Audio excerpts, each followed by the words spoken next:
Merry Christmas, everybody. We're here for the Comics Aficionados on Christmas Eve morning for people, in the U.S. or in the Western Hemisphere. Over where we are, it's Christmas Eve. We're going to hit Christmas while we're live here. Got a great panel. I wish we had something a little bit more fun to talk about, but it was a terrible week as far as comic books. Just a lot of bad omens going on within the comic book industry.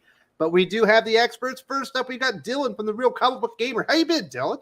I've been good, man. It's good to be back. I'm excited. I wish we had better things I guess I should say more positive things to talk about today and more fitting for the Christmas spirit. But, it is what it is. Well, so I can't make the comic book industry do good events and put out good comic books and pay their people on time. Sad. Well, we can shame them into it. Well, hopefully that's the plan. How you been, Dylan? We haven't seen you in a while. I've been good, yeah. Just reading Dark Crisis, I guess. You liked it? No, I did not. I've been reading it, but I did not like it. It's so unnecessary. It doesn't really even lead into the big reboot. There's a couple other events to do that. That seems to be the theme of DC's events lately, is unnecessary. Yeah, but they keep doing them anyways. That great. One person that disagrees with you, and I don't know how he came up with this, but Eric O'Sullivan, the Sultan of Soup himself, the only man I know with a comic book and food YouTube channel. Indeed. You like Dark Crisis.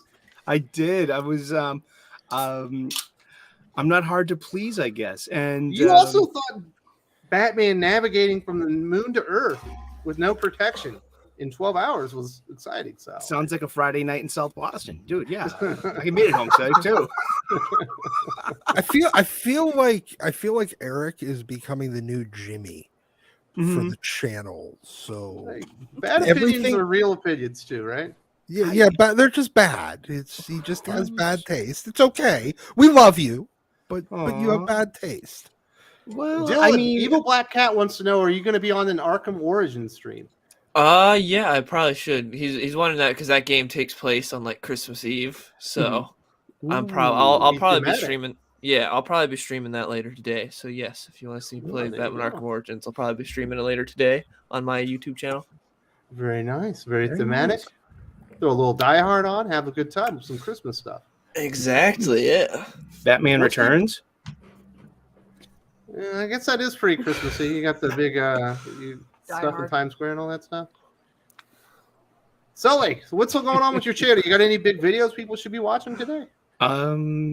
Me? No. I get my daily 3:00 U.S. Eastern. I do a daily comic books show. We talk about this year. We're talking about the golden age of DC Comics. This 365 days book I got. It's really cool and it inspires really good comic book conversation once a day. And so it's a nice place to hang out for a few minutes and talk about comic books like we all love to do.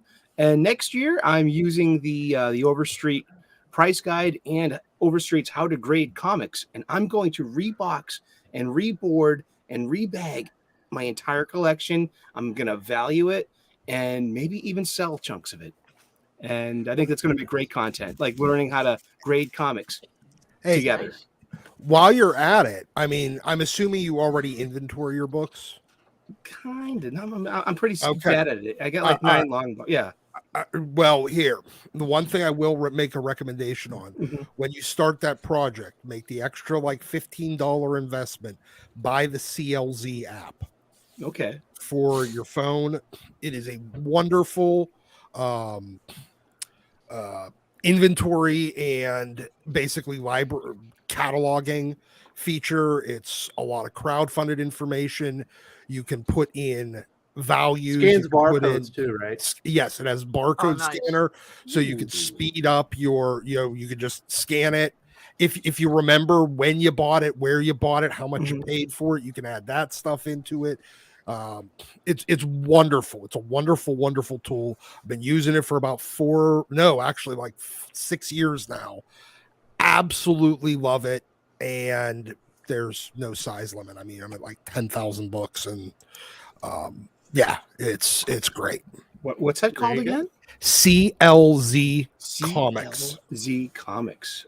Yeah, they have a handful of different apps. There's one for like books. All right, movies, stuff like that. But yeah, check it out. I highly recommend it to anybody in the channel that wants to better keep track of your collection. Okay. Thank you. Thank you very much. We've also got Jim from Weird Science. Jim, you almost died last week, but you're still with us. I'm still here.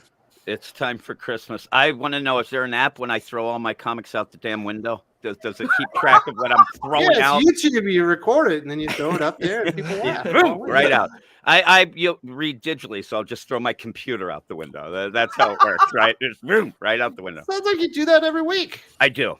Well, that's not my fault, but yeah, I kind of do. You moved offices, so you're not next to the furnace that almost killed you now. That is true. I'm in the attic now that has no heat. And Doc, I saw in the deal, Doc's in Pittsburgh. I'm in Philadelphia area. It's cold right now. Yeah. So it's like a Christmas vacation when it goes up to the attic. I can't be in any middle of the house. I'm only allowed on the peripheries. That's all that's allowed. Oh, very nice. Who else we got? We got Carrie from Nerdy Girl Creates. How you doing, Carrie? Good. I just survived a trip last night to go pick up Mom for the weekend, and I'm hearing that might have been more fun than reading Dark Crisis. Likely was. Ice and snow, everything. Did you convince Doc to start reading manga yet? No, we're trying, but I don't think it's gonna work. One tweet at a time. Yeah, there's you got about a snowball's chance in hell. So, well, it's snowing and it's feeling like hell, so there's a chance. Yeah. That is true. Finally, last but not least, we do have Doc, the original aficionado himself, the only man that's been on the show since the very first day. How you doing, Doc? I am wonderful.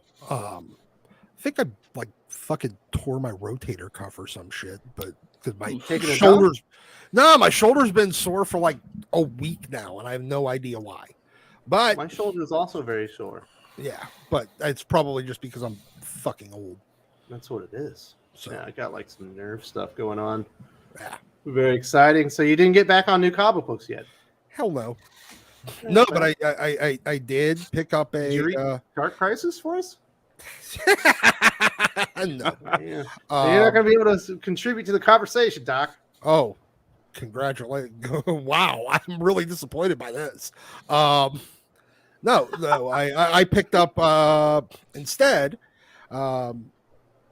because I still like to support the local comic shop. I picked up a copy of Amazing Spider-Man 299 this week and spent about a little more than I would have spent on a normal week of buying new books, and the shop gets all the money and the publishers get none. So it's great. Very nice. So we do have some super chats, some people wanting to wish happy holidays. Steve Honko, Merry Christmas to Wes and the panel. On the topic of bad industry choices, what was worse, the Batman Who Laughs or Steve Rogers' Agent of Hydra? I don't like the Batman Who Laughs. In fact, I hate that character. But the Batman Who Laughs doesn't technically destroy Batman. Exactly. While Steve Rogers' Agent of Hydra does fundamentally break Captain America. Yeah. Yeah, if Bruce actually became just the Batman Who Laughs, then it would have been worse. But Steve Rogers, worse. Yeah. Yes. Batman Who Laughs could have been a compelling character if they didn't oversaturate the market and just overpower him to such a degree that he became not interesting. See, the thing is, the Batman Who Laughs, all he is Mark Miller's nemesis. Yeah. That's it. Yeah, but he got Dr. Manhattan's brain put in his head. Okay, but all right, so he's now super powered nemesis. The funny thing that Doc says that, and also they ended up adding all those others. The Grim Knight was also nemesis. There was so many versions of nemesis in that whole deal. The Grim Knight was kind of dope though, with all the weapons. Yeah, I liked him more. Yeah, he was like, well, you thought so too, right, Dylan? Oh, Grim Knight was awesome. He's just Punisher Batman. Yeah, really Punisher. Cool. Yeah, it was cool. Yeah, he was locked and loaded. Thank you very much for supporting the channel. Cal Lyle says, Merry Christmas. Also, how inbred stupid do you have to be to have Milk as a villain to fight Diana? That's a good question, Jim. Do you have to be inbred to write a stupid story that's stupid? I think you just have to be really lame husband and wife writers to have that. I mean, that story's ridiculous. It's so. I was so happy when I made Doc read that. Oh my god! Like... Yeah, that made my week. Actually, I really enjoyed that. Oh, Milk is a villain. Next week it's apple juice. Yeah. And it's going to be Cinnamon Toast Crunch taking over the world.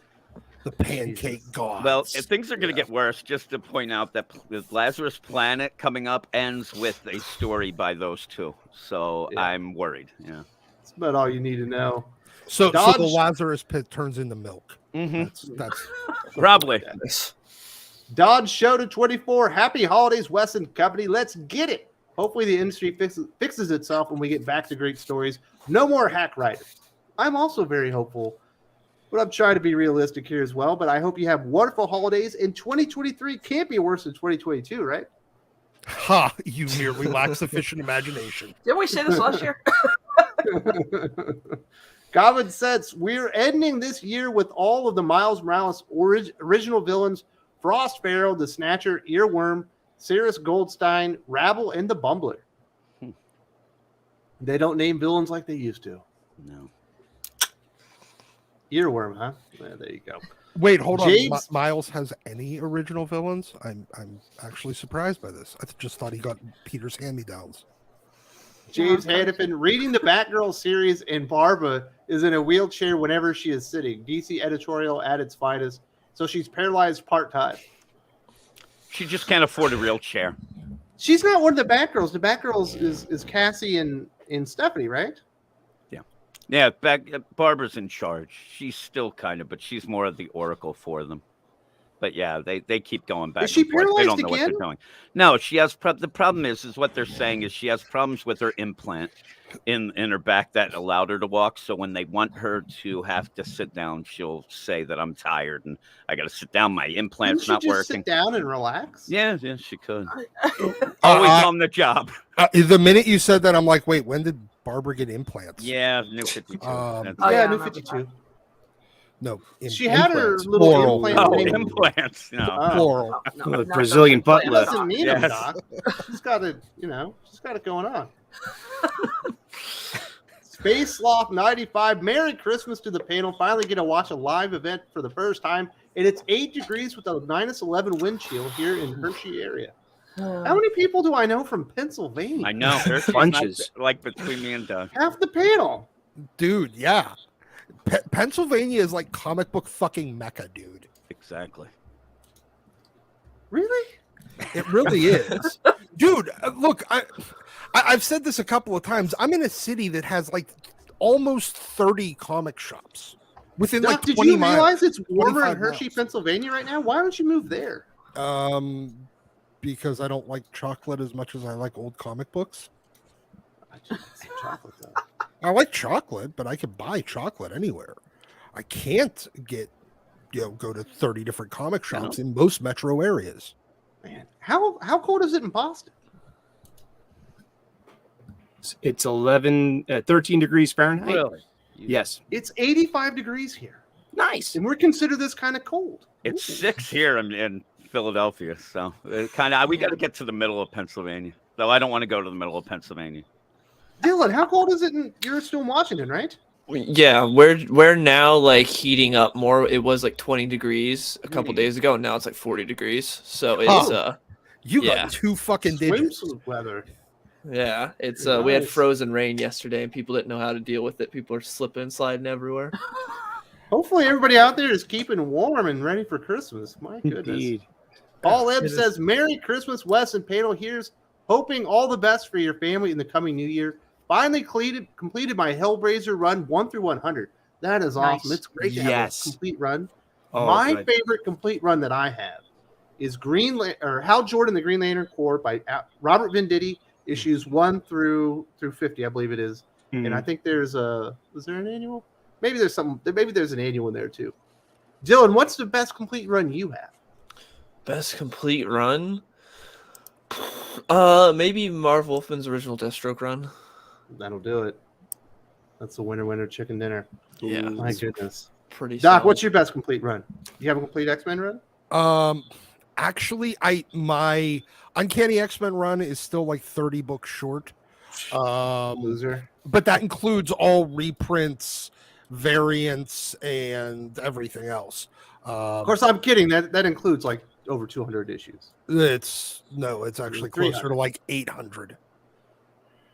It's 600 issues for Uncanny X-Men. Yeah, that's right. Because it starts over at 100, basically right around there, 94. Well, are you going all the way back to 1? No, I go back to 1 through 94. X-Men. Well, actually, it's 1 through 544. It's X-Men is they added the uncanny adjective at 114. But they just continued the numbering, so it's considered the same run. So 1 through 544, and then they did 2 relaunches between 544 and 600 to get there. So I have about 30 books. That includes reprints and variants too. But I think my biggest complete run is actually my complete from start to finish Wildstorm universe. Man, entire good stuff universe. For Wildstorm universe this week, huh? I know. Fuck you. Matthew Rosenberg. Fuck you. Fuck super talent boy Matthew Rosenberg too. We have a video talking about that for tomorrow. If you're not sure exactly what we're saying about the Wildstorm universe, Federico de la Casa, welcome back, sir. Merry Christmas, everybody. Been a long time. Left comics and following you and Perch and found a girl and probably a wife reading manga. Check Kaiju number 8. The guy quits comic books, discovers manga, and next thing you know, he's getting some tail and he's getting married. Yep. These things are related, people. Congratulations, Federico. I'm glad you can make it back. I hope you're having good holidays, and I imagine you're going to be with her family and not yours, because that's what happens to us fellas. Right, Jim? Yes, that is what happens. Once you get married, you're married to that family. You just gotta get rid of your family. That is true. It's worth it. Well, congratulations. That's awesome. Inconsistent. Inconsistent. Man, you really got me with that one. Merry Christmas, everyone. Quick question. As Santa Claus, what would you put in the stoppings of Vita Ayala, Tinny Howard, Stephanie Phillips, and the 2 Toms? Oh, probably a book from Chuck Dixon on how to write comic books. Yeah, a writing manual. Yes. Like basic fiction writing. Talent. if I could materialize talent and put that a little pink slip in there, you know what I mean? Yeah, That's a good one. or gift certificate for bartending classes. Learning how to code for dummies. Yeah. That'd be fun. Actually, yeah, I think they need some books on how to write. What's his face had some really good ones. J. Michael Straczynski has a really good one. I think they need to start with basic English grammar books. I was talking about the guy with the contract with God, but I can't remember his name right now. Eisner. Will Eisner. The Eisner book. Yes, on how to write comic books. That's the basics. My goodness. Chuck Skills says, "I'm in Atlanta and it's 11 degrees here. Merry Christmas. How about World's Finest? My goodness, was that a cliffhanger? That was dope. Crazy. And my favorite thing about living in Texas when I was in San Antonio is because once every 3 years it would get 11 degrees and there would be some frost on the road and everybody started wrecking They'd their lose cars their because minds. they couldn't Yeah. drive. Yeah. Like, my goodness, like what is going on with you jabronis? You can't drive in a little frost? What if it actually snows? So hopefully it doesn't snow in Atlanta. I hope Chuck Skills is having a good time in these holiday seasons. Do they still call it Hotlanta, Jim? They might. Remember when we were Not kids, today. Hotlanta was It a was big thing. definitely Hotlanta then. But yeah, I'm not so sure now. Now the Prime's gone. Yeah, It's been a that's Prime true. thing. My goodness. Thank you so much to everyone for supporting the channel. Hope you're all having a wonderful Christmas. Let's get rid of the names. You all know who we are at this point. Let's talk about this very interesting week in comic books. There's a lot of things that we can cover here.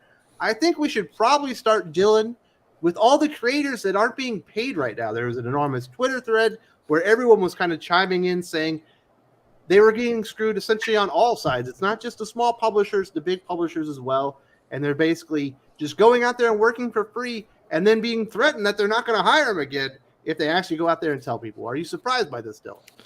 Not really, but it is funny when you see big creators say that there's nothing wrong with the current industry and things are better than ever before and everything's going great. And then stuff like this leaks. And it's like, well, I think things could probably be a little bit better than they're currently going. It's Might not very be raining funny. money.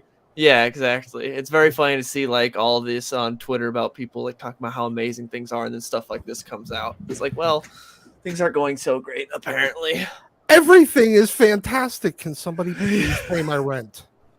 Yeah, right. By the way, I have a Kickstarter. You have a Kickstarter? What are you Kickstarter? No. I was talking about them. Oh. Yeah, but Oh my donate to goodness! my People are GoFundMe. giving They away gotta- spoilers for GoFundMe, Batman, Superman in the Kickstarter. comments. Don't do that. That's a great reveal. Yeah, you can't do Oh, that. Oh no. dude, Dylan, did you read that comic book? No, I did not. Oh my goodness. You're going to, right? Eventually. You will now. Oh my goodness, you should go and pick up that comic book because the reveal, the big cliffhanger on the end is mind blowing. I'll check it out. Yeah, definitely need to. All right, no way. All right, Doc, are you surprised by this? We've been hearing the rumblings. I've been hearing this behind the scenes for quite some time that a lot of people at Marvel and DC and everywhere weren't getting paid, and finally the chickens were coming home to roost. Look, it was the obvious. If you can see past your own nose, the ability to walk things out even 2 or 3 steps. I'm not even talking 20 steps. 2 or 3 steps. It was pretty obvious where it was going. Look, sales keep diminishing. They keep giving away, like letting anyone with real talent that actually makes money leave. They are cost cutting around the board. They keep having rounds of layoffs with front office personnel. It's not fucking hard. Running a red light and probably getting T-boned is pretty obvious to anyone, that's ever operated a motor vehicle or even understands the concept of a motor vehicle and traffic. It's not that much different here.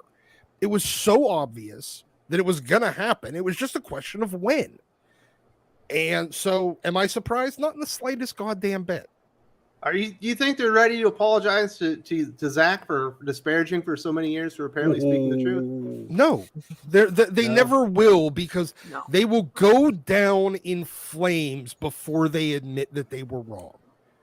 But they knew they were wrong. They were the ones It not getting doesn't- paid. It doesn't matter. It doesn't matter. These people are idiots. No, I mean, first of all, look, anybody that keeps working after you get 2 issues in the can and you still haven't gotten paid for issue 1, and you're still drawing that fucking book or writing that fucking book, you're a retard. That's it's not that. If you manage to get yourself $20,000 in debt to this company, $50,000 in debt with back page rates that they haven't paid you, you're the dumbass that didn't figure it out after the first $5,000 or $10,000. So you know what? No, it's an admission that they were wrong, and they refuse to, because ego and ignorance go hand in hand. And these people are remarkably ignorant and phenomenally egotistical. So no, they'll never admit it. Mm-mm. So Jim, I know you're behind the scenes. You talk more with editorial talent rather than the writing talent and stuff.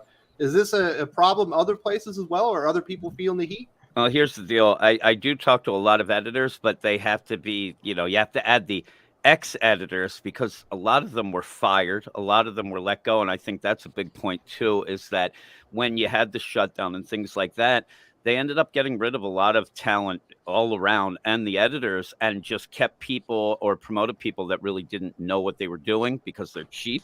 And now we end up where we are here as well. It's not just one simple thing. And just to give a shout out with Carrie, the idea that during the shutdown, manga thrived. And the problem is whether or not you like manga or whatever, they need to look at how that happened. They weren't ready for something like the shutdown, and manga ended up, boom, that was the big deal. So they should look at that more and figure out what they can do about that. You know what manga is, Jim?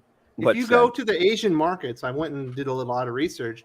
Like 80% of manga sales in Japan, I believe, are digital. I think it's 65% of manga sales in Korea are digital. So everything was available at your fingertips via your tablet or your Just phone. to go. Yep. If you needed it digitally, and they were prepared for physical places to be shut down, and they had already transitioned to the new market. And I always stress the idea that they always, most places, if you go Shonen Jump, always allow the first 3 issues for free, all across the board, so people can jump on. And then the last 3 issues are free. They're actually making money when they really put their product out there for free because people love it and want to support it so much. But the only thing about all this stuff where all these artists, especially not getting paid, I actually thought the idea with them having to get, like, say, jobs at other places. A couple of people said they had to actually get retail jobs. So we could probably, have the next Artist Alley and the local Lowe's coming up, because that's what's going to happen. I mean, seriously. The hardware section. Hey, exactly. Come on. I mean, look, the employees at Lowe's, the employees at Lowe's know next to nothing about the tools that they're selling. Exactly. But they are still more competent than a comic group. That is funny, because it almost is like the editors now at some of these places. Because you go to anybody in a they don't know what they're doing. You know more than them. Oh my goodness! So this year you got back into comic books, Sully. You finally got back in your comic book shop. We've been helping you navigate the waters. Unfortunately, you found some bad comics that you really love, but I'm glad you liked them. What are your thoughts about all this? It feels like you're finally getting the love for it back. It kind of just sours my taste on the entire industry once you find out all these people are getting screwed over. Indeed. Well, it's because I heard a really good line the other day. Like, was it Aaron Sparrow who said this? That even animators are unionized.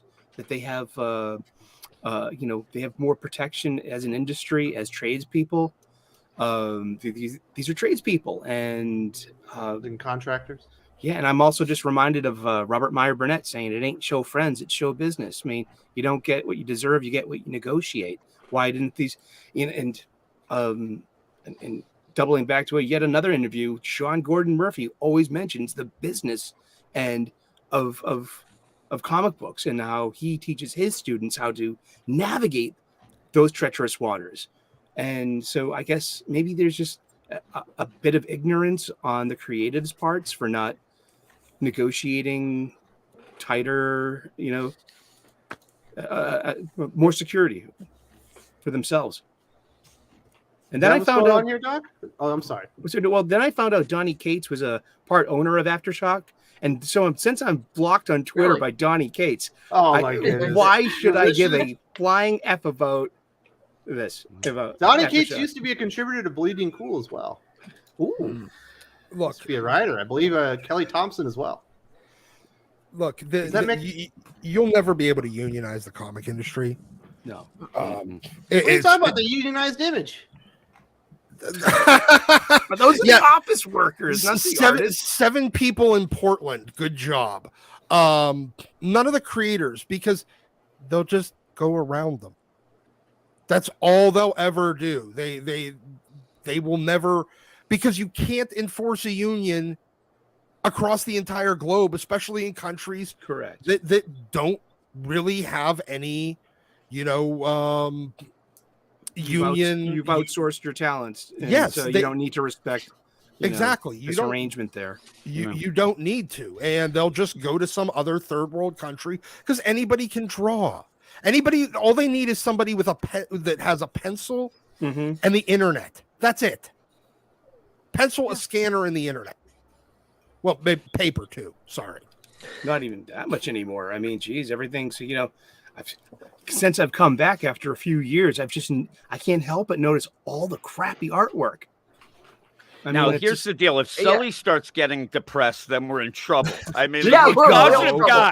Here we go. I'm your canary in the coal mine. Well, that brings up a good point, because I want to piggyback onto what Jim was saying with manga. When something is not selling, it gets dropped. It's gone real quick. It's gone. When it's DC and Marvel, they're just like, no, we're just going to repackage it and keep putting it out there and hope people will buy it. The art's crappy. You're wasting money on printing this stuff. I go into the comic book store, the same issues are sitting there for weeks. Well, the manga industry is run like a business. It is. Exactly. The American comic book industry is run like a club. Yes. And they view themselves as a community. Communities don't let themselves fail, and they don't cut off the things that don't work. When the comic book industry starts acting like a fucking industry again, it will maybe have a chance of some success. Right. But until it does, it's just going to be the slow march back to irrelevancy and drawing on cave walls. They're going to be gone. I think I want to touch what Doc said too. With my own spin, I look at these creators, it's they think, hey, we're changing culture.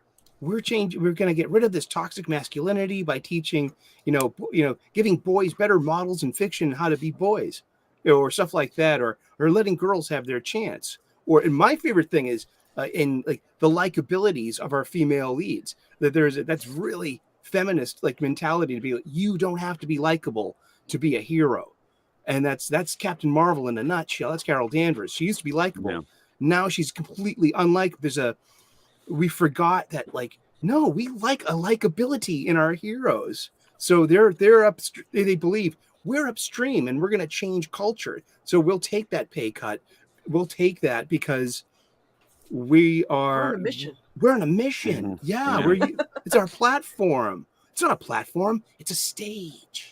Oh my goodness! Meanwhile, I'm going, I don't want to read a book, issue of people sitting around having coffee while the girl tells them how they're mansplaining. That's our job. That's what we do. I was going to say the thing that Carrie said about manga, and I go with mainly the Shonen Jump model because that's the most prominent one. That it comes out weekly, and I'm telling you, they go so big on surveys and sales, but it's really big where they keep in contact with the fans, and if something isn't hitting, it gets cut. It's nothing to do with any agenda or anything. If it's not hitting, so when you're writing it, there are rarely a chapter where it is nothing going on. It always progresses the story. It always moves forward. And the ones that don't, they get canceled. They get canned.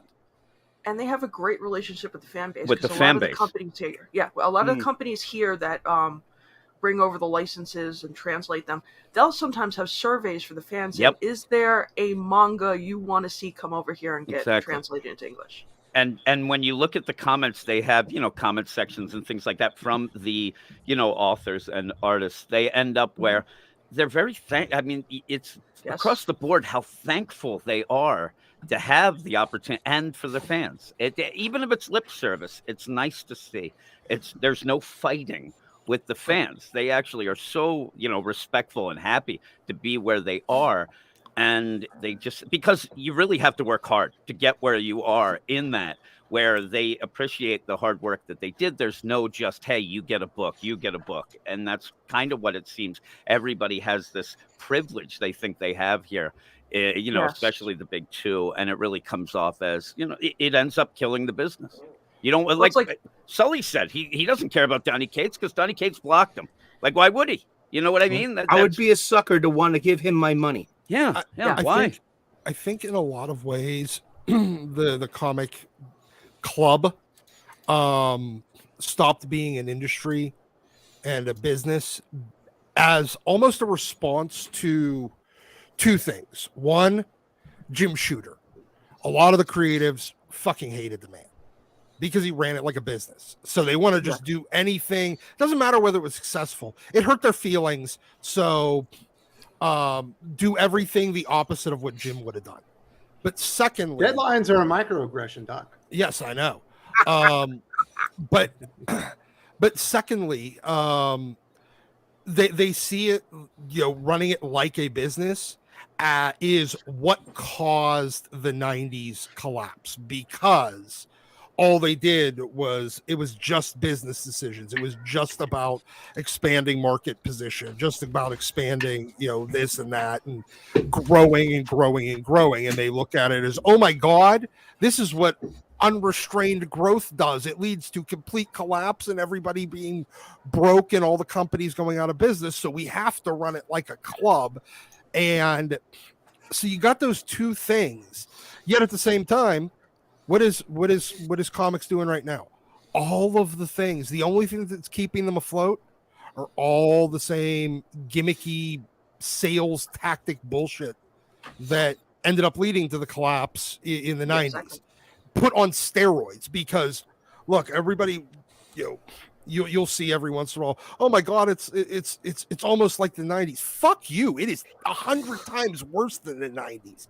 There's 70 some variants for a Fantastic Four #1. The most egregious example of variants in the 90s was 13 for Gen 13 #1. That is the most egregious example of variants. Now 13 variants is fucking Power Pack #1. Yeah. It's crazy also, Doc, like a lot of those original variant covers is because if the orders were so high, they couldn't actually fulfill them all within a week. So they had to print them 4 different times. So they put different covers on them to like signify the different printings of them. They ended up with 4 different covers because it had to be printed 4 different times just to meet the million, copies Yeah, made. well, that also had the printers were limited. Yeah, exactly. That also had to do with it. And but they didn't want to do second printings. Mm-hmm. So they were first orders. Yeah, because they were still first orders. So they just put a bunch of different covers on it because it would, they could get the guts of the book done by the same printer, but the cover, because it used a different stock, had a limited amount of availability. So they ended up sticking a bunch of different covers on it. That was part of the reason, yeah. And then they realized they could use it as a sales gimmick. Because it made them more collectible. Exactly. So, no, but now, every single thing that this comic book industry is doing is propping itself up on, like, taking the most egregious excesses of the 90s and putting it even on more steroids. It's pathetic, and as a result, they're driving themselves into the ground.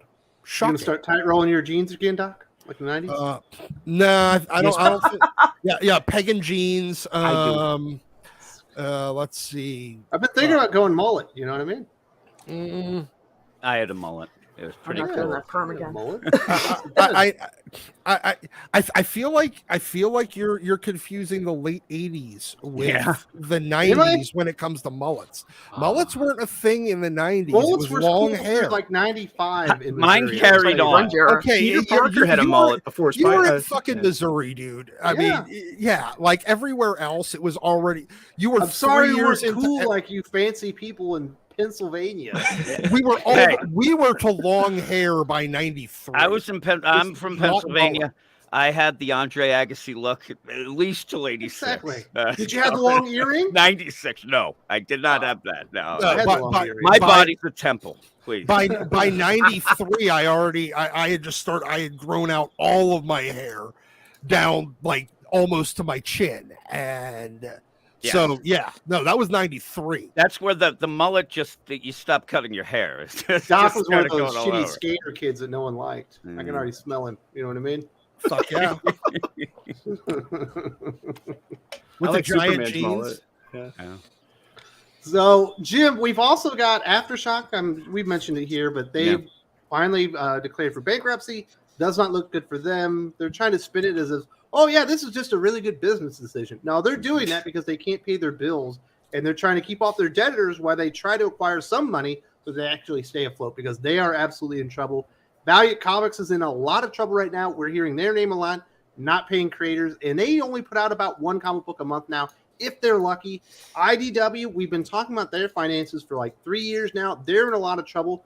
This is only going to get worse next year.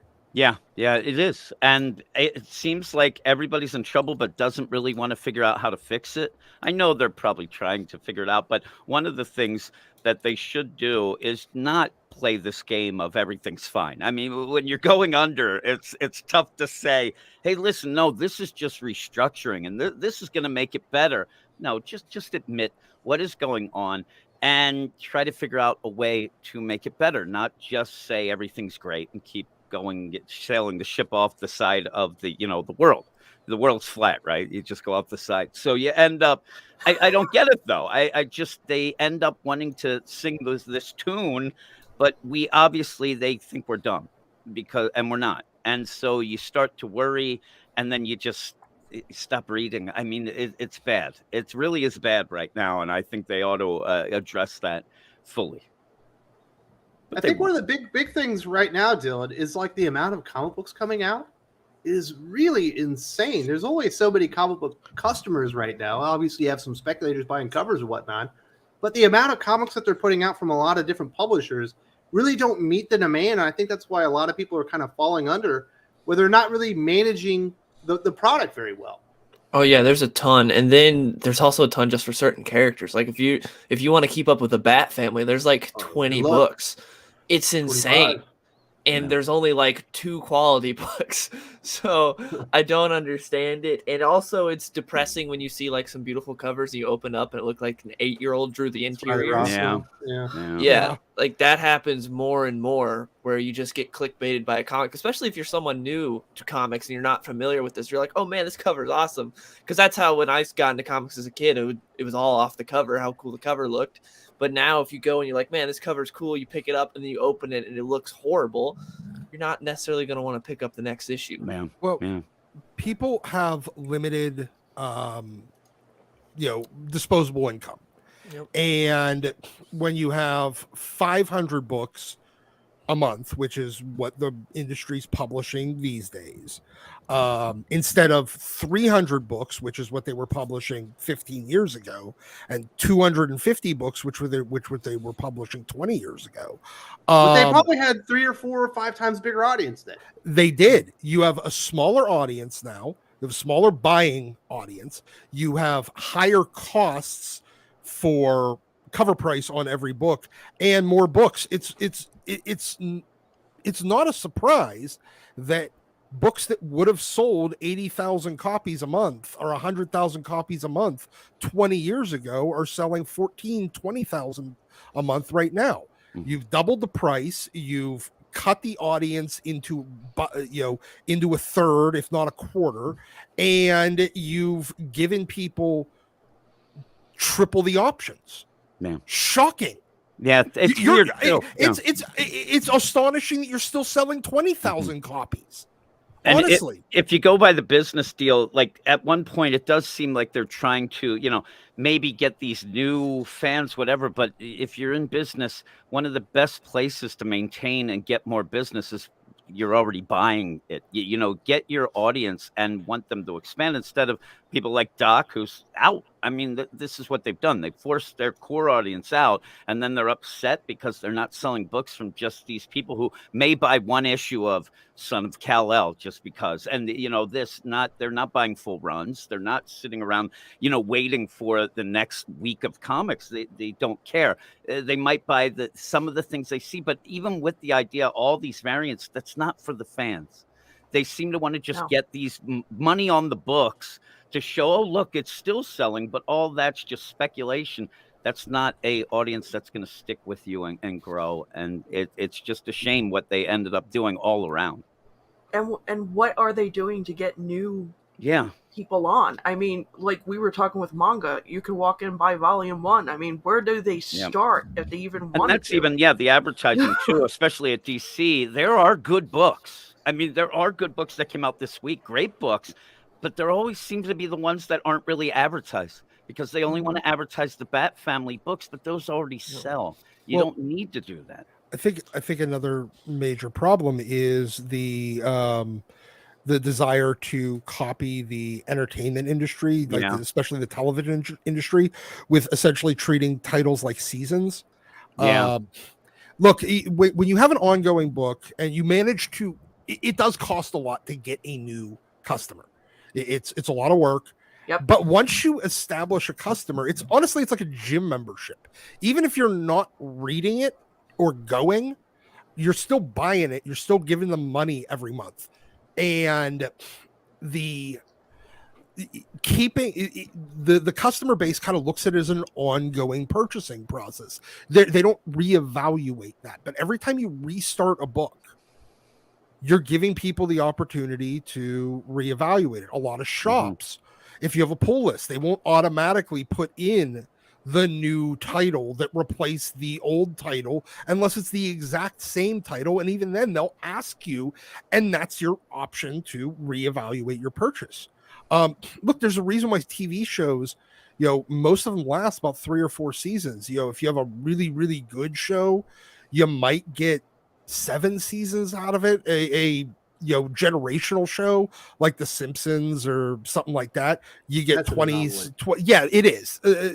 MASH, The Simpsons, Cheers those going like Cheers. 12 Yeah, seasons. exactly. Walking Those Dead those recently. are absolute anomalies in the entertainment industry. But the whole basis, the way that the entire comic book industry is built, is it doesn't end. There's a reason why they don't have season breaks on fucking General Hospital. They don't. They have a new That's good. episode. Nailed it. But you manage. Same thing with wrestling. Exactly. You don't have a season break. Back in the day when WWF used to be on USA and have the remember they'd be off for a couple of weeks for Wimbledon and the fucking dog show. Mm-hmm. You know what? After it came back, the audience was always smaller. After that break, you give people time to stop buying shit or reevaluate their purchase, and more than likely they're going to, well, not even more than likely, even if you get 97% retention rate, guess what? That means every time you reboot, you're losing 3%, and you're not gaining the new ones. You're not gaining at a 3% rate. You're just losing 3%. You're losing 5%. Doc, if you have the most amazing wrestling product that people have ever seen, like Stone Cold Steve Austin and The Rock showing up, and it blows up, you know why it blows up? Because it's not because of your marketing and advertising. It's because all the fans can't stop talking about how awesome it is. Yes, exactly. You need something absolutely fucking mind-blowing, something that is capturing lightning in a bottle. And then what are you going to do? You're going to re-fucking boot it? You're an idiot. Anybody that thinks in the middle of something that's going amazing, it would have been like changing Raw or moving it to Tuesday night right in the middle of the Monday Night Wars and with The Rock and Austin and DX going insane and driving ratings. You would have been... You could have, anybody that would have suggested that would have been thrown out of Vince's office. Again, we're talking about earlier, the Batman Who Laughs. I mean, it would be the same because once they do have something that hits, they oversaturate it. And if you had Austin versus The Rock every day of the week, people would have gotten sick of it. You need to make it where people, are waiting and I need to get this. And they end up oversaturating the one thing that hits. But Doc, if you look at the ratings now for like wrestling, it's like really, really low compared to like its heyday. And guess what Vince McMahon decided? He didn't like the audience that they had. They were too adult oriented. If he went to a younger audience, they could get more money for advertising if they feature their products specifically for kids. So they took out all the stuff that people liked that drew the ratings, and they threw John Cena in your face. Yes, John Cena was popular and whatever. And the people that actually watched wrestling just died over the next decade. Yep. Yeah. Exactly. The show has been, and then they wanted a new audience, and now they're expanding it. They expanded to 3 hours for Monday. They're 2 hours for SmackDown. Plus they have they have the NXT show, and honestly, I can't tell half these wrestlers apart anymore because the rosters are so enormous at this point. And anyone that that really starts going over with fans, nobody, you never get to see them because you have to suffer through 7 hours of other useless, boring, just replace, generic wrestler B, C, and D in order to get the one guy you liked. At least back then, you didn't have to suffer through 6 other hours of shitty product to get the 1 hour that you did like in the Rock Austin era. Man, Sully stopped watching wrestling. Yes. During the Monday Night Wars. The greatest era of wrestling I was dating women. I was dating women Bastard. too. I was dating women too. 20s. I was getting a lot of fucking pussy. Chicks and I was still watching Stone Cold. I do want to point out that, Carrie, I think we could get Doc into manga because it is kind of like a General Hospital type situation where you have a chapter each week and it's a contained universe, just like General Hospital. You're in. I think that basically, Doc, you have to think of just one book. Just pick one book. Don't think manga in general because of that connected universe, because each book is its own connected universe. One book, one love. That's what we say. We got to pick something he's going to like. It's going to be something like, I don't know, Kaiju number 8 or One Punch Man. It. Yeah. Yeah. I am honestly tired of giant monsters. Please, nothing with One fucking Punch giant Man. Hero monsters. Academia because he likes X. Yeah, you'd love it. I don't know if he would do Berserk though. Look, Scott couldn't handle Berserk. He don't have that many hair on his balls. You know what I mean? Look, if you can change give me a version of it with characters that have normal fucking names and that I might actually remember. I'll send you a trade and I'll cross every name out. Tom. You can just start calling Deku Wolverine. Deku is a very easy name to remember. Deku. No, it is not. Goku from Dragon Ball. Yeah. You're okay. You're using another example of something that I had no interest in watching. Yeah. Manga's better. Yes. No one Dylan, you're a younger fella. Is manga really better? I have not dipped my toe into manga at all. It has not been something that's interested me whatsoever. I know a lot of people love it. Are you like Doc, where you're scared to read right to left? No, I just don't care about it.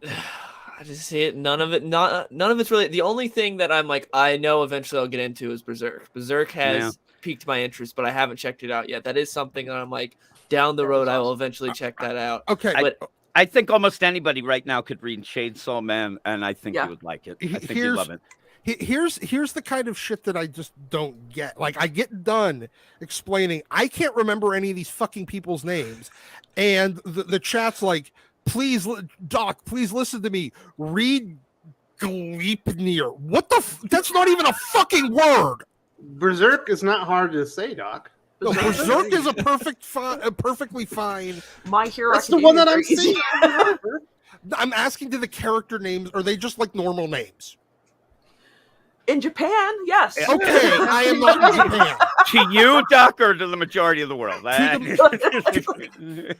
To some dumb fucking white trash American.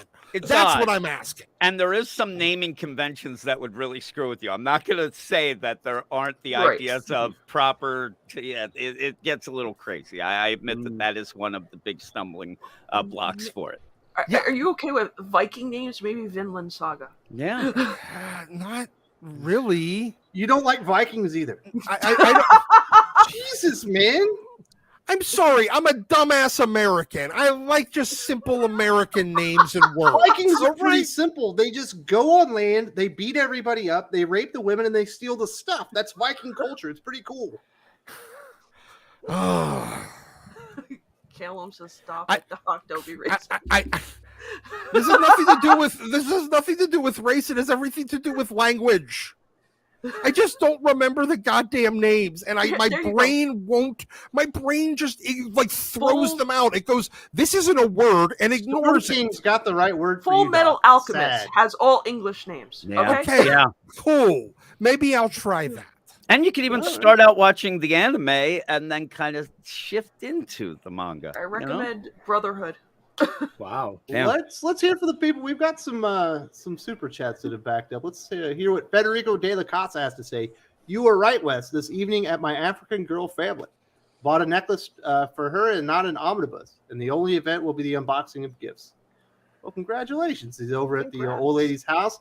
I hope that. I don't mean it this way, but if she's Ethiopian, I know you'll be eating very well because that food is absolutely delicious. But congratulations, and I'm glad that you're having a good Christmas season. MG says publishers can't afford to pay creators, and that's a good thing. This is not a good thing. You feel bad for people if you do work and you were supposed to get paid. It sucks. And the thing is, I'm keeping kind of tabs on things too, because I want to see where these big, supposedly big writers and artists that always are out there bitching and moaning about everything, where they're suddenly silent because they end up not wanting to rock the boat, but they can rock the boat against the fans. But when their fellow artists and writers aren't getting paid, they need to step it up. Yeah, they don't want to get blacklisted yet. They'll shit on everything else, and it's kind of pissing me off. Cal Miles says, I don't care. They brought in the milkshakes, the cripple prostitute agenda, and the attitudes. and the backlash and the threats. They deserve this. I love that we all can say the crippled prostitute. Crippled know exactly prostitute. who they're talking about. Oh boy. I know what he's talking about. Cal Mile bringing the heat as always. Inconsistent. They got paid in Twitter likes and attaboys. Twitter likes are a currency unto themselves. I'm betting that totally pays their rent and fills their belly. Well, it gets the endorphins going. Cryogenic Gamer. The American comic book industry needs to change, but there will probably need to be government regulations or intervention to take a step forward. It wasn't that long ago that DC Rebirth happened, and it was really good, and people were excited, and people were reading it. You know what I mean? These guys could fix themselves if they could actually admit what the problem was. And remember that Rebirth started with pretty much them apologizing. It really felt like an apology and a welcome back. And please, we want you to realize that we understood we went off track. And then they went off track again. And now it's going to be tough. I mean, each time you do this, people are going to be more and more cynical about the next stage of it. And unfortunately, we're getting that point. Me and you, Wes, we talked about that idea of just the idea of a crisis. They just keep pounding people with the same things, but think they're going to react, great about it. And they don't. It just doesn't happen that way. It's the law of diminishing returns. Yeah, it is. It just it stops working. I mean... Old School Comics says, Merry Christmas, Wes and Padel. This morning, I purchased Flash Volume 2, number 197, which finally completes my Flash run. Volume 1 is next. Nice. That is amazing. Great. That's like Jeff Johns and Scott Collins, Blitz. Those are great funny books. Love those. And Flash Volume 1 is going to be very expensive, sir. Good luck. Good hunting. May the force be with you. It's going to be hard to find good copies, but that's awesome. That's a really good run. That's definitely better than Doc's Wildstorm run. Aww. Huh? All right. Larry Bernard, Merry Christmas, Wes. Take a small gift. Maybe I can come back and show you my next crowdfunding project. Catch up with me on Twitter. Miss working with you. Well, that's awesome. Well, congratulations, Larry. I know you got a book coming out, and we'll definitely talk offline, and I appreciate supporting the channel. I hope you and your family are having an amazing holidays. I believe I think he's still in Florida. Probably better weather there than apparently all of the rest of America right now. We got a little cold front going through. Ideator says, tough time for artists, AIs, non-payments, variants, politics, Puritans, blacklists, and bad leadership. Manga, crowdfunding, and image are exempt. You know what else is good, though, is Jim, who's the publisher that does all the European comics and they bring them over to the U.S.? No, it's crap. Yes, I know what you're talking about. Yeah, Panini? I thought it was Black something. Yeah. No, it's not Panini. They were doing the Conan books, the Sumerian books. And they're like oversized deals. Yeah, they're really good publishers. Yeah, too, they are. All their good stuff has already been made, but it's difficult. People are going to have to do more and more crowdfunding, Doc. Are you ready to jump more into crowdfunding now? No. No, not at all. Did you see this, Doc? HH and the guys over at Here Come the Calico, they're going to be distributed by Diamond now. Oh, cool. Sigma Comics. Nice. Dope. Nice. Yeah, I hope I to think see them in hopefully a lot more crowdfunders try to push that way and get their stuff more widely spread. That would be cool. Yeah, interesting stuff. General Ballsack. What Marvel or DC hero would be best to have a new writer and artist? Wonder Woman. Wonder Woman. Wonder Woman needs a new writer and artist. Dylan, who do you think needs a new writer and artist? Deathstroke. That would be nice if we had someone that actually liked the character It's Ed writing Brisson him right now. Yeah, he's doing a very Yeah, that's mid over. year one story, and he's just kind of picking up after Joshua Williamson. But it'd be nice if we had someone that really liked the character on there. That would be cool. But that's too much to ask for, I guess. Josh Williamson apparently really liked the character. He made him the main villain, or one of 5 main villains. He Dark Crisis. hates Deathstroke. Oh, it's like Iron Man. Everything he did to Deathstroke. Oh, it's been sad. Jesker James, comic industry forgot one of the oldest rules in the book. You dance with the one you brought to the dance. Sully, I see as you got that you bring someone to the dance and then you try to trade up. Ooh, Remember I that mean, guy? no way, man. I was more of a wallflower than that. Geez, there was once a time when I was shy and an introvert. You were a shy. Till Monday Night Wars. Yeah, Yeah, all of a Monday Night sudden Wars you brought got him out of his shell. he got out of his shell. And then I stopped watching wrestling, and I asked girls out. Doc, are you the one that goes to the dance and stays with the one you brought? No, he's out. He's having a smoke break. Yeah. I mean, that'd Apparently, be that was rude. what was in the private Bring chat. dishonor to your home. You could, accrue karma that way. I don't know. Oh, and Get it? Wes, I believe that the European comics we were talking about are from the company Europe Comics. Ablaze Yeah. Comics. Ablaze as well too. Yeah, But there is Ablaze. also Europe Comics as well. I was Absolutely. sitting there trying to figure it out. But Ablaze is Europe the comics deal, are pretty too. good too. They do a lot of like They more do like crazy fairy stuff. tale Yeah, stuff. they're more like fairy tale stuff and almost like a Xenoscope deal without these sexy covers. That's what it is. I think yeah. Ablaze is awesome though. If you haven't been reading, Yeah, Ablaze, they those are. guys are great. Kenneth Dallig, hey guys, meant to join at the start, but I overslept eating some Captain Crunch, my favorite cereal. So is everybody ready for the kid-friendly Daredevil? Man, Oh, I saw that. that's I depressing. just want to start. Captain Crunch sucks. It's the worst cereal ever. I mean, unless I you, like Captain Crunch, but if you throw Crunch Berries in there, it takes it to another level. You know well, what I'm saying? oops, all berries. Now we're talking. I mean, really, get rid of the crunch nonsense. Get oops, all berries, though. It will. You didn't turn- like peanut butter, Captain Crunch? I don't like peanut butter. I actually What? gag when I eat peanut butter. I know it's crazy. I can't help it. But I'm telling you, oops, all berries is great until the next day you take a crap and it's like green. Well- Legitimately, it does turn your poop green, which adds that extra fun. It's like St. Patrick's Day. If I know the time. I love it. My goodness. Sully knows what I'm Dylan, talking about. He's in Boston. Hey, did you anyone read seen Wonder Sully? Woman? Have you been No, I reading d- Wonder Woman? Dylan? No, I have not been reading Wonder Woman. In the latest Wonder Woman, the villain is Milk. Yeah. What? Like literal Yeah. milk. Is that like some Milk white gods. supremacist like allegory thing? I think Or that's feminist. what Doc said It in the actually- review. Starts Or to be that, yeah. Or a feminist rejection of nature and femininity? So- I Maybe remember that's for a what bit it there, is. milk was racist like a couple years ago. So feeding children, nurturing, you know what I mean? Fuck, What's milk, next? How does that Nipples? even work? Could My be a goodness. vegan thing. My goodness. The So will of lame. soul. Chuck Skills. I like anime, but manga is not my jam. Anime is manga, Fine, like yeah. cartoons. And I guess I it's like it's It's manga. in color. I don't really like anime. I'm more into reading, so I'm You're cultured. such a nerd, Jim. I'm cultured. I am. cultured. I am a nerd. Goodness. Kenneth, guys, don't try to change Doc. He is who he is. But he could be a better version of Doc. Aw. We have to Be That's better, true. Doc. Hashtag be better, Doc. be Maybe we butter should get him Doc. the Deadpool manga. I bet he's read that one. I know he's read the Wolverine and the X-Men mangas. He certainly watched the anime, so there's a pretty decent chance he already read the Deadpool one. Ideator.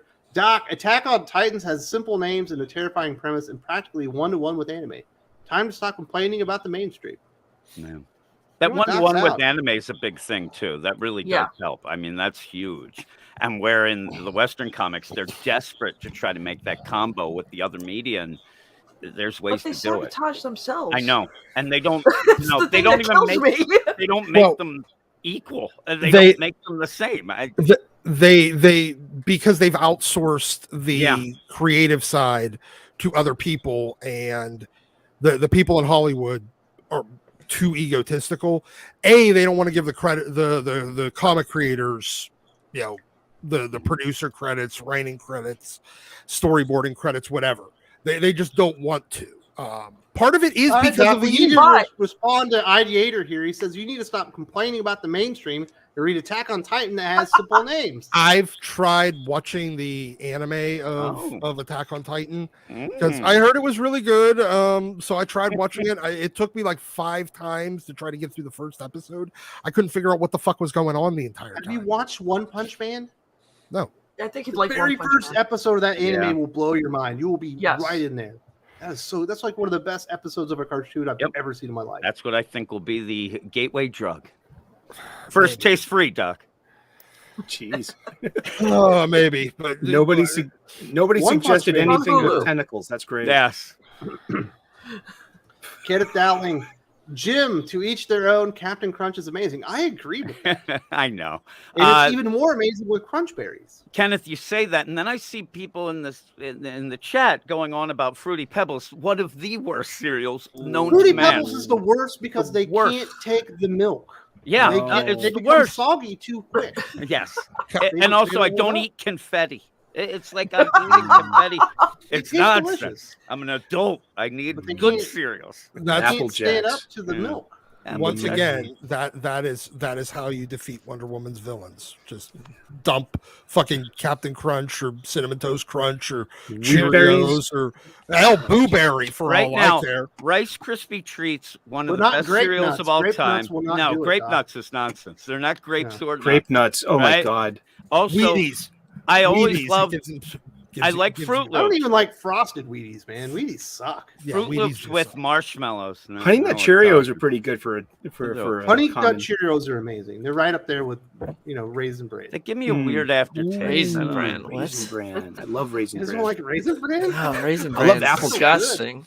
Any love for Apple Jacks? I like Apple Jacks. Yeah, actually. Applejack's good. Love. It smells like freshly Basically, cut Cheerios lemongrass. with some apple flavor to it. Mm. Oh, my goodness. We Somebody need to be the breakfast grape cereal nuts. aficionados. Yeah, well, it's Saturday morning. Rice Krispie Treats cereal #1. Let's just say. Cookie Geddes crunch. says, Nerdy Girl, you might get this fight more than others, but everyone can enjoy. Anime fight, 8-man versus Vampire Hunter D. Vampire Hunter D, absolutely. Yes, No Vampire Yeah. Hunter D. That's my favorite anime ever. I love that one. I I've love the watched Anime team. that got me an anime. I watched that. Yeah. Carrie Oh. said Anime something. that got me into anime. That's the anime that almost got me into anime. It was so good. I love didn't the realize team. there was more. Yeah. Because I was yeah, only like really. 13. Did you support the backed crowdfunding? I know they had a Vampire Hunter D Yep. like Kickstarter. I have backed it. I'm waiting for it. Very nice. So you're going Vampire Hunter D, huh? Vampire Hunter D. What's the reasons? What has he got over on 8-man? Well, 8-man is a cyborg. Vampire Hunter D is a vampire who's half vampire, and he's pretty hard to kill. Cyborg, you just need to rip up. But This is also He's got eyeballs in his hands or something. Makes him vulnerable. here's the thing.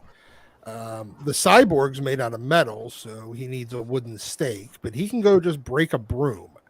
Whereas the vampire, he can't really bleed the thing to death. So I'm gonna go. I'm gonna go with the cyborg. He could drain his hydraulic fluid, and then he wouldn't be able to move. I bet he can't drink it. Well, he's not trying to turn the Half cyborg vampire. into a vampire. He's trying to just defeat him. Maybe. You know what I mean? Can he turn into bats? Does he have control over rats? Or No, but he's wolves. a skilled warrior that kills full vampires. All right, we've got Saleh Akinge. Love the channel. Would you love to chat comics with you one day, or we can discuss anime? You should watch all the FMA Brotherhood. Well, thank you very much. Full Yeah, if Metal you want Alchemist, to yeah. talk comics or whatever, just reach out to me. You've already done that. I haven't replied to a lot of emails because I have been busy with the holidays, trying to keep up and get everything ready for the family. But yeah, if you want to talk comic books, I love doing that. It's what I live for. And thank you very much for supporting the channel, sir. My goodness. What else are we going to do? We're going to talk about Dark Crisis. Let's hit this. So, Sully, I'm shocked that you thought this was amazing. I thought this was an absolute filler issue. There was no reason for it to exist because the crisis ended in issue number 6. And we finally got the fight they said that they were going to do, except it was kind of lame this time. And then we got a bunch of epilogues. What was great about it? Well, I think amazing might be hyperbole. Yet, I mean, after being away from superhero comics and DC comics in particular for so long, for at least say 4 or 5 years, I guess one of our major complaints as comic book fans, comics aficionados, one could say, is that where are the superhero magazines written for us, the older fan? And I present to you as an example, Dark Crisis number 7, which is it's filler. It's all denouement. It's all resolution. But I found some really charming things about this. For me personally, was this George Perez variant cover. That is It's the cover. I don't blame you there. That's a great wonderful cover. yeah, and, it got me to spend a few extra bucks on it too. And it's a really it's got a legend on the inside page, and will show you everyone like who contributed to this great jam. I mean, this is really nicely done. But also, I'm a huge Dick Grayson fan, and I love seeing the old Nightwing costumes, and especially the original Robin costume, like all in like newer continuity comic books, and it's just not all you should the read updated Robin comics. Year One by Chuck Dixon. Yeah. That's a good one. Yeah, That's a great one. but You got to get to the story, Sully. What What about the story? art's I mean, great. Nobody's going to say the art art's is bad in great. it, but I mean, yeah. There's a message, a little bit of a message. It's about fighting the darkness that is within us, and that's why like, Dick was very capable of being the hero of this tale, because he balances the darkness and he overcomes that darkness that we all have to battle. And it's kind of cheesy, the whole thing of like Black Adam sharing his power. That's pretty big. That he had a growth moment, all right, and joking with Superman. But I like those story moments. I like Black Adam. So like, I mean, just like I was not disappointed because my expectations are pretty darn low. Mine were pretty low, I just too. found it to be entertaining. It doesn't matter continuity doesn't really matter that much anymore. But I love the art. I love seeing all these like look at these little tiny panels. Like, was this made for you to zoom up on? Or do I need glasses? But I think this is made for us, the old fans. Some like Flash by Jeremy Adams and something like this. It's not great, so I mean, but it was fun here and there. I mean, it didn't ruin my day. And you're the biggest Deathstroke fan I know. We finally got the Nightwing Deathstroke fight that they promised in issue number 2. You are not as impressed as Sully? No, and we already got the thing is like the Nightwing Deathstroke fight happened in like the first issue, and he handed Deathstroke's ass to him in like 2 panels. And now they don't really even fight in this. Like Nightwing hits him once with a chain, and then Rose comes up and is like, "Dad, stop!" And he's like, "Okay," and that's it. And man, everything that's been going on with Deathstroke has just been a desecration. It's been horrible. He got beaten and killed by Talia al Ghul, then brought back to life, then like possessed by the darkness, then turned into some like hulking monster, has a mohawk now, and then loses to Black Adam and Nightwing, and then gets sucked of the super soldier serum and is now like discount Darth Vader in a back-to-tank. And it's just, why does Josh Williamson hate Deathstroke so much? And also his whole reasoning, my kids have had not so great lives, so the entire multiverse needs to die, is the most just pathetic like reason to do it. Oh man, it just especially since they had bad lives because of him. Yeah. And also it's not new. It's not like he just recently discovered what his kids have been going through. Like it's been like this for all. Also, the time to do this would have been during Christopher Priest's run when he found out that his former associate molested his child. Yep. That would have been the time to do something instead of now of all times. But like, now I'm going to, just destroy the multiverse. I don't know what Josh Williamson has against Deathstroke, but he apparently does not like him. Also, the Black Adam thing is funny when you think of like Infinite Crisis, where he shoves his hand through Psycho Pirate's face, and now he's sharing his powers with people. Yeah. It's a lot of progression. Vegeta style emotional growth. So is this basically the equivalent of Axe Omega, where it had absolutely no purpose to exist? Well, no, it's better than that, because Axe Omega was really, really like that had nothing. Like this does have the fight, and then it does have the epilogue with the characters from the episodes, and shows you where they went. There's no Justice League, and kind of sets up 2023. But Axe Judgment Day Omega was unreadable shit, Doc.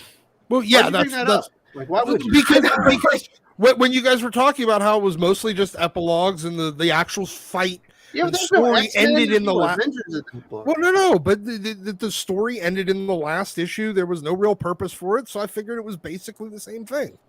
I don't fucking. No, at know least this there's a shit. fight for like 10 pages in this one. Oh, okay. Yeah. But it bad. doesn't make. Here's the problem, Doc.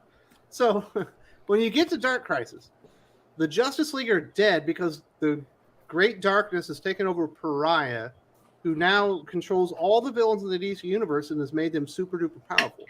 So the Great Darkness is the villain, and then Pariah is the villain, and then you've also got Doomsday. What else you got? You got Darkseid. You got the Spectre. You have all these super powerful villains that are going to take down the heroes, and then Pariah is defeated, and the Great Darkness is done.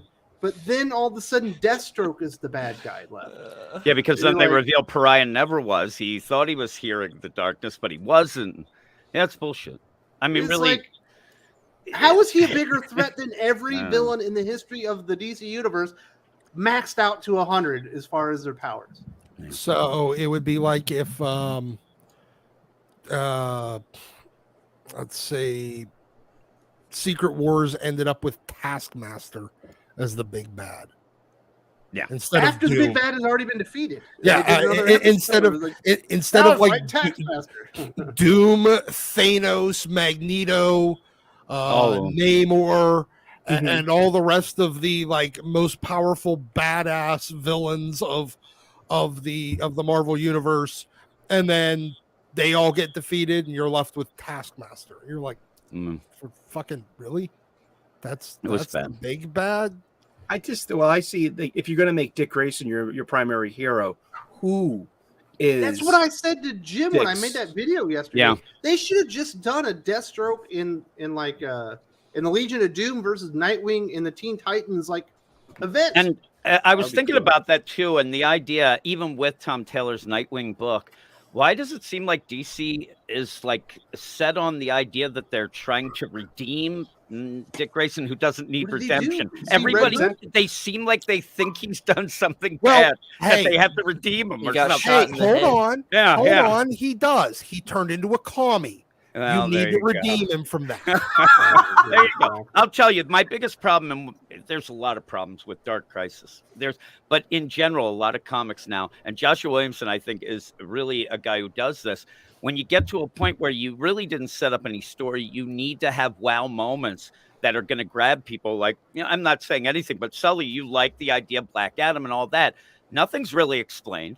You don't get, and then at the end, he's just like, sayonara, suckers, and he leaves. Like, it's just these big wow moments, but without the story to connect them, they're nothing. They just end up feeling empty, and it's not a story, it's more of a spectacle. And It's I like wanted when a John story. Kent was about to die at the hands of Doomsday, and his dad shows up, and it was like, this should have been like a character-defining moment where he sacrificed and then himself. and But then everything you have, around it was so bad. You have Nightwing talking and saying to Batman, I said this to Wes too before we did our video, the idea that Nightwing is pouring his heart out to Batman about how I kept the candle going and all that. Batman grabs it and snaps it in half. I'm like, what is he doing? What a dick.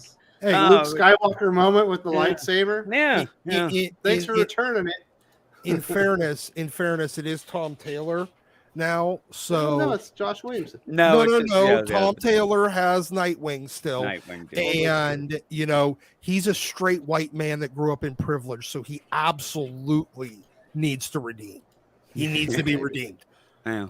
Dylan, have you noticed their obsession with like telling everyone Nightwing's great, even though everyone knows Nightwing's great?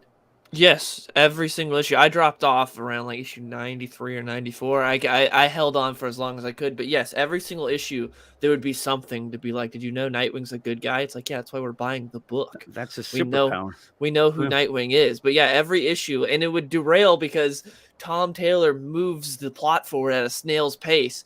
And it would be slowed down 15 even issues more. to take care of Blockbuster. Yeah. And you had No the other Heartless villains guy. in the meantime.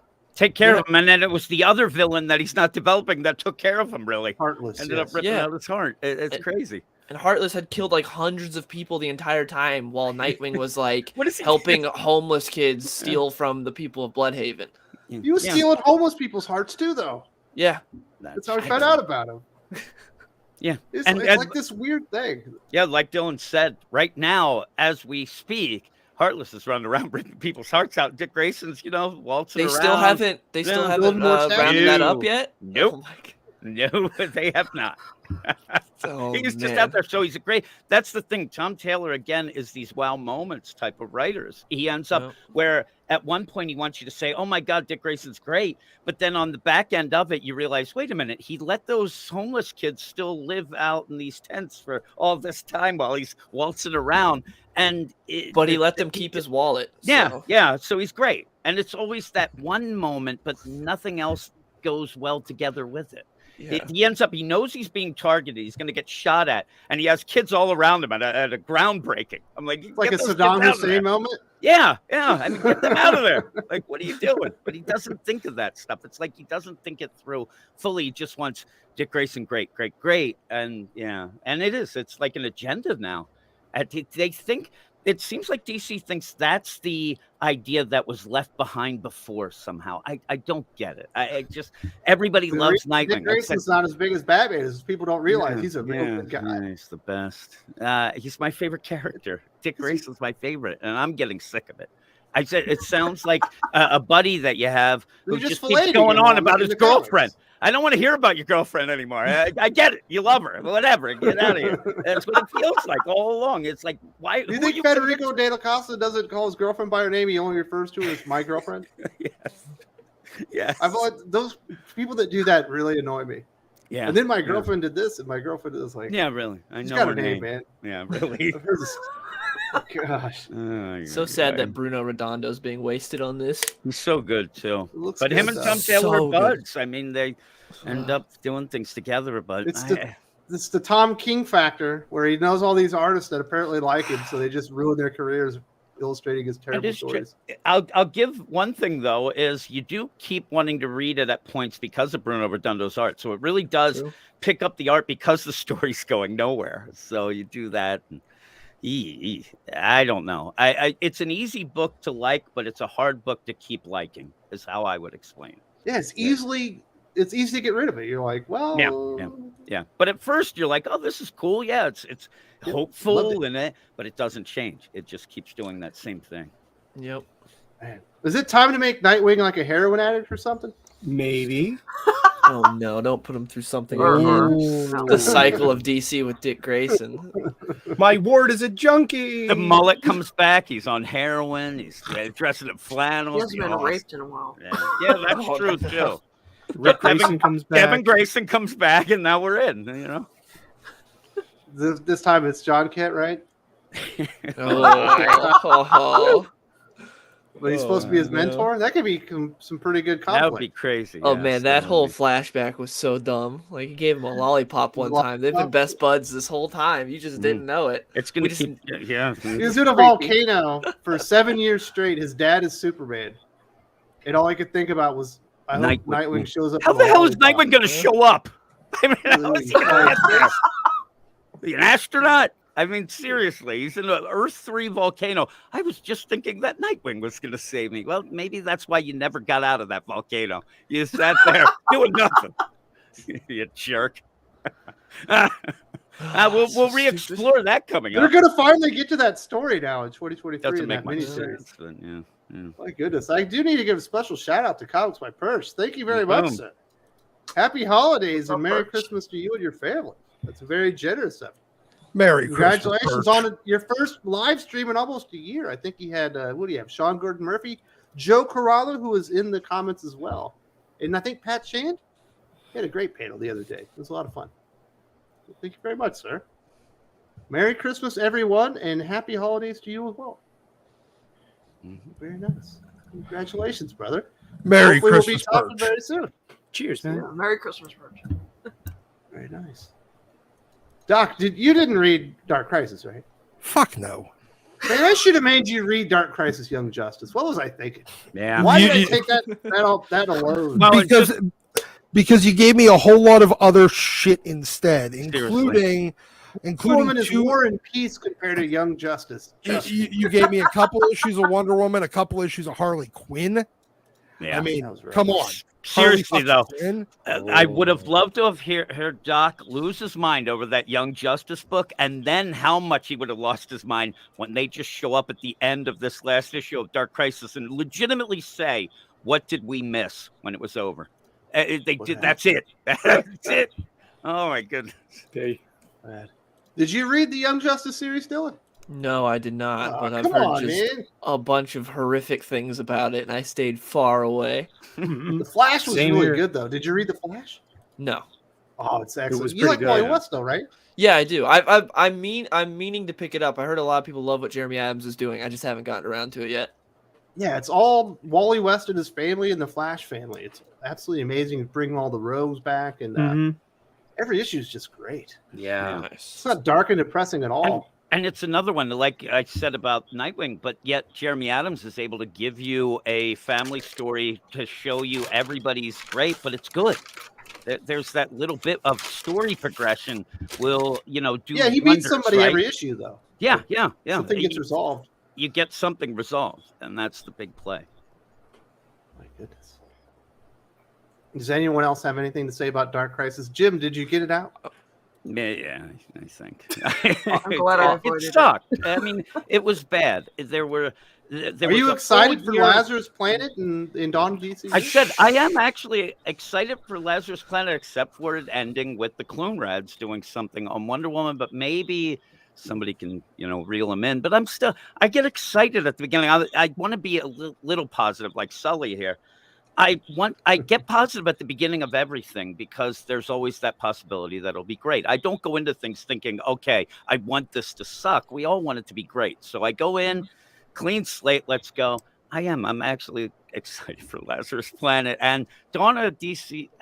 There's not enough yet. That's on hold. I think they're not doing this right. Actually, we haven't talked to Dylan about this. I don't think they're doing this Dawn of DCU thing. They have so many things that aren't working right now. Like you needed like a bam. This is all the great stuff that we're giving you like in a 3-week span instead of stretching out for 6 months where you change stuff over. It doesn't feel like a real reboot, Yeah, when I've made a video on it, I described it as DC Rebirth with less effort.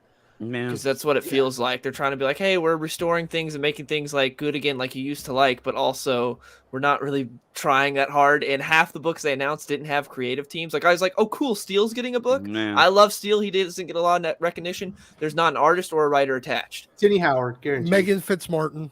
It's like, why even announce the book if you don't know who's going to be on it? Like that. So they can Which- say which- that on something. It's gonna be One about There were Natasha. several books they did that for. I think one of Vita's Vita's clones. Yeah, I think Dylan's right too. The idea of this watered down rebirth, you even had that feel at the end of Dark Crisis when you did have the stuff of, hey, here's what we're all about, love and family. It just felt like a watered down bit of the Rebirth special #1 at the end. It just Rebirth #1 was so good though. Yeah, I that was cried. Wallace I and Barry. cried. Yeah. Jeff Johns, man. I'm a grown man. I shed I tears. got a piece of lint in my eye. You know what I mean? Yeah, exactly. What's going on here? I'm Sort not of crying. tingling. You are. Yes, I was. It's such a good comic, and that one's got multiple artists on it, but it doesn't really work Exactly. out this final issue. The epilogues are all different artists, and Daniel Sampry Man. kicked so much butt to this It point. I is- just wanted him to keep illustrating. It's One funny of the that- art. Sorry, go ahead. No, you go, Dylan. I was gonna say one of the artists in the book he did he drew Black Adam as the Rock, which was hilarious. He does the eyebrow thing. Yeah, that And was funny. also there's a panel where Mr. Terrific looks a lot like John Boyega. Which Yeah. I noticed. I was John like, Boyega going insane. It looked Yeah. like, you know. yeah, I was like, man, what's that all about?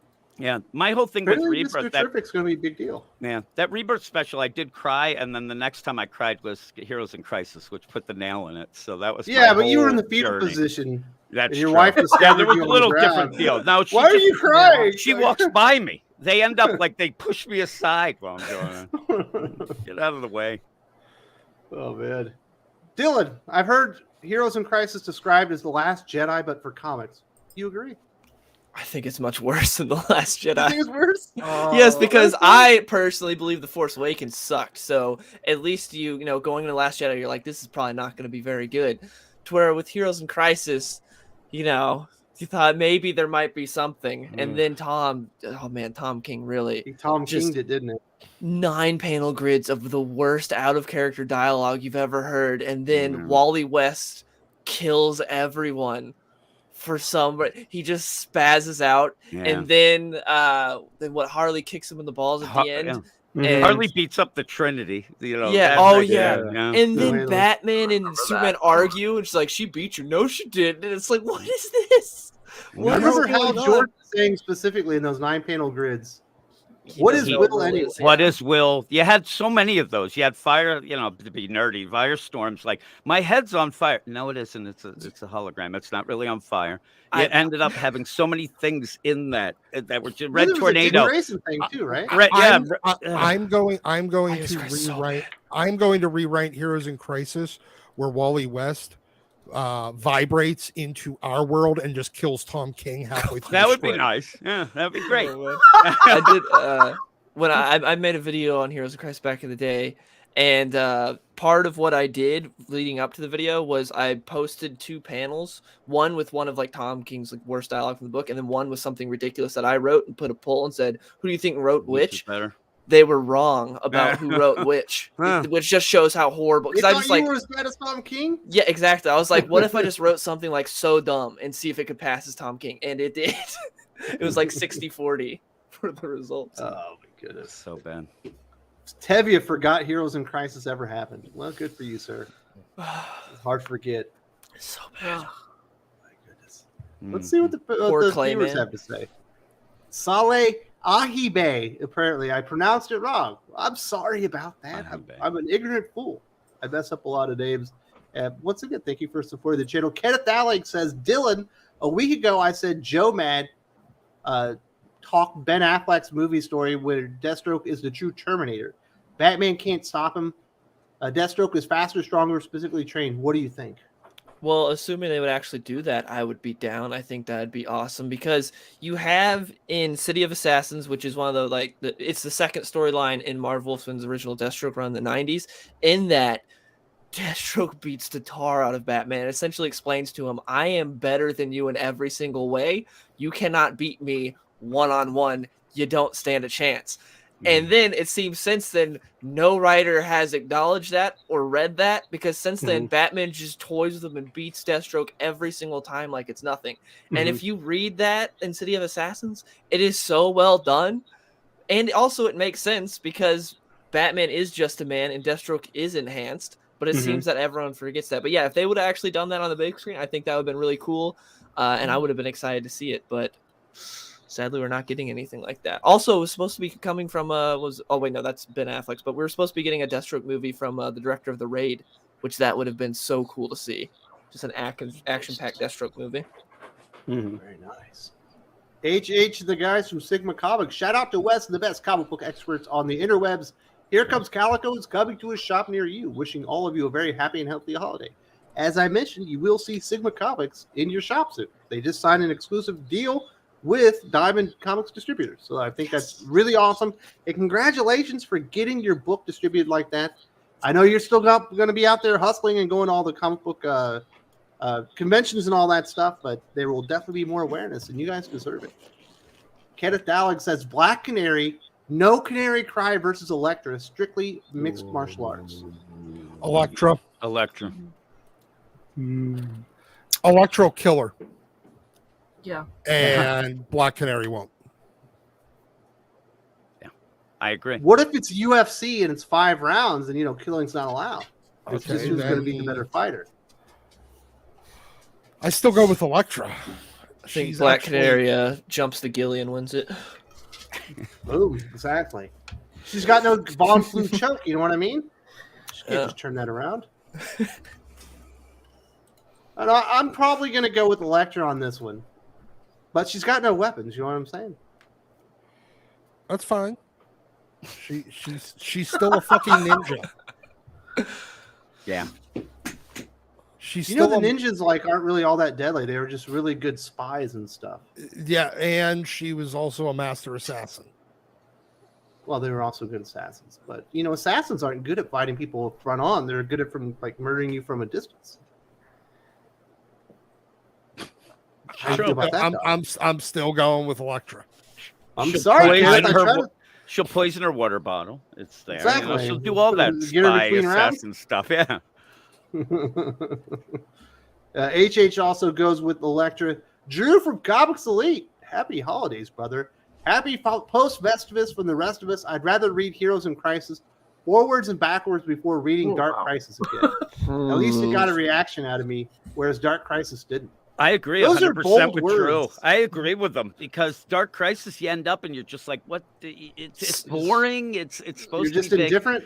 And at least, I mean, we're still yelling and screaming about Heroes in Crisis. It was that, a lot of things to talk about. I will hate Heroes in Crisis forever. Yeah, I will. That will always have a special place with my comic book fandom. It was bad. I don't know how that ever got through. Yeah, it is like the Last Jedi. It ended up pretty much being a kick in the balls to fans.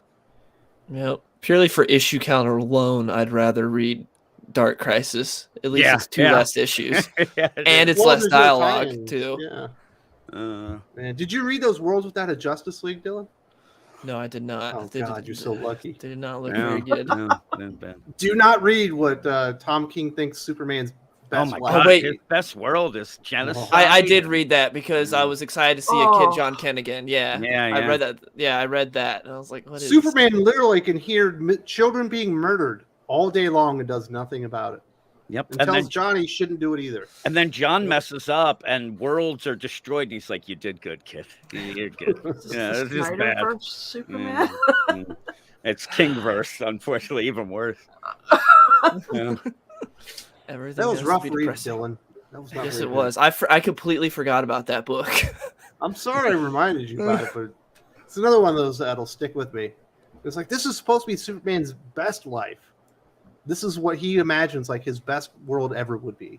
Yeah, like, Tom King is just fucked. And I guess it makes sense why in Dark Crisis he was able to escape his world so much easier than everyone else's, though.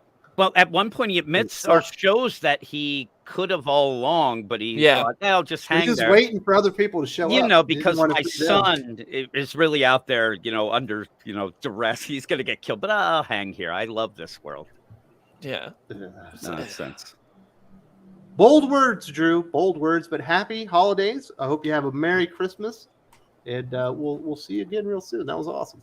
Atomic Hound says, Merry Christmas, Wes and the panel. Thanks for another great year. Well, thank you for sticking around for another year.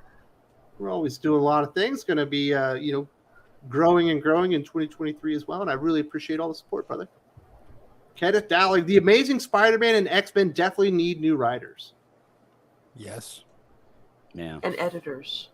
They need editors more than they even need writers because the shit editors are just going to hire another shit writer. Yeah.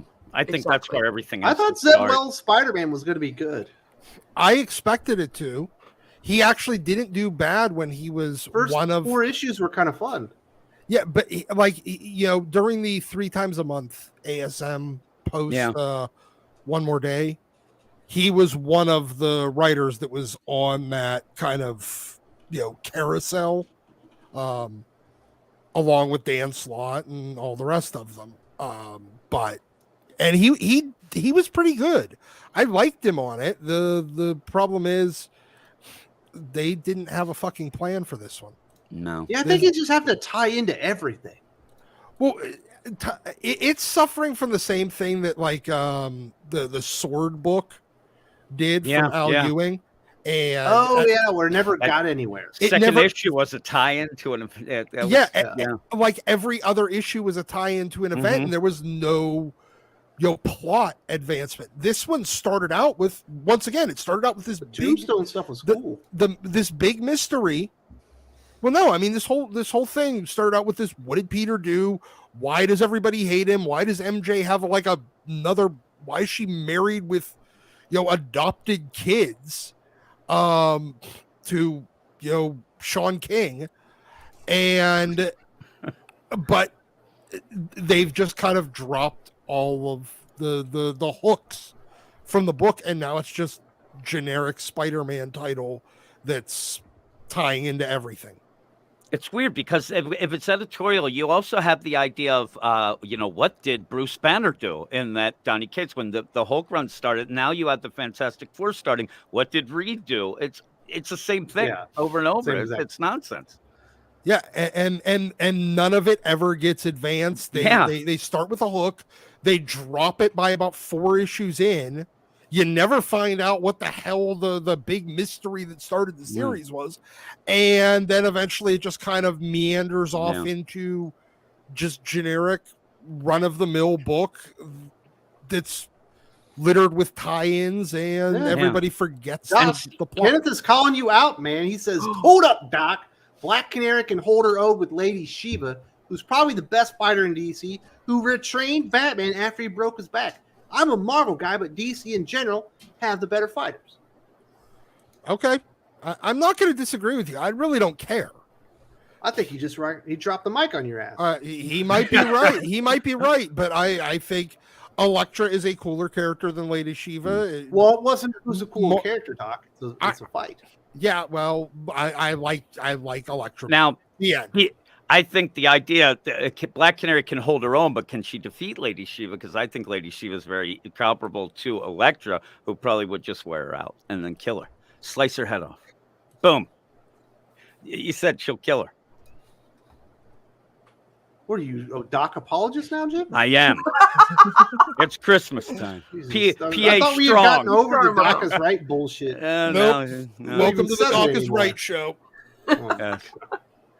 Jesus. No, and going back to what Doc said, just the last thing about Zeb Wells and the Amazing Spider-Man run, the problem is he keeps bringing it up. He keeps reminding you that he hasn't told you these big secrets, which makes it worse because by the time he It's does, the mystery nobody's going to box care. storytelling, Jim. Yeah, it's the fucking lost stuff. It ruined everything. Yep. Fucking J.J. Abrams and Bad Robot have done irreparable harm to every type of storytelling medium in the world. It is that. It's like they need to just focus on standalone stories. It's the same thing that Ben Percy does with all of his comic books that I end up getting frustrated with. Yep. He's all about mystery boxes. And when you open up the box, there's 2 other mysteries that he's going to tell you, remind you about. An enigma wrapped in a whisper down the lane. Yeah. So far, We got Jerome, Dude Mega, happy holidays to the entire Thing and Critical family. A special happy birthday shout out to Skip and Tosh as well. Good wishes family. Well, thank you very much. Definitely happy birthday to Skip and Tosh during this holiday season. I hope everyone's having a great time, and I hope you and your family are having an amazing holiday season, sir. Thank you so much for supporting the channel. We'll definitely be talking comics again very soon. All right, we have time for one more topic. Let's just do the DC studio stuff because it's been insane. We'll just do DC this week, I guess. So, Carrie, you've been up in arms. The Rock is not going to come back as Black Adam. Then maybe he is coming back as Black Adam, and James Gunn keeps replying to everybody that's mad at him for firing everyone. It feels like DC Studios is not off to an optimal start. He did the same thing just recently with Gal Gadot, too. He's like, nobody booted her. And you're like, so is she staying? Yeah. Is she not staying? What are you doing? I mean, you're going to upset a whole bunch of people because you got rid of Henry Cavill. But if you start to keep other people, they're going to be like, well, why couldn't you just keep Henry Cavill? Hey, I'm just happy that I get Giselle back in the Fast and Furious movies, and How do you explain that? They brought Han and Letty back, I know, and they I both still got blown like, up. What? All she did was fall off the back of a car.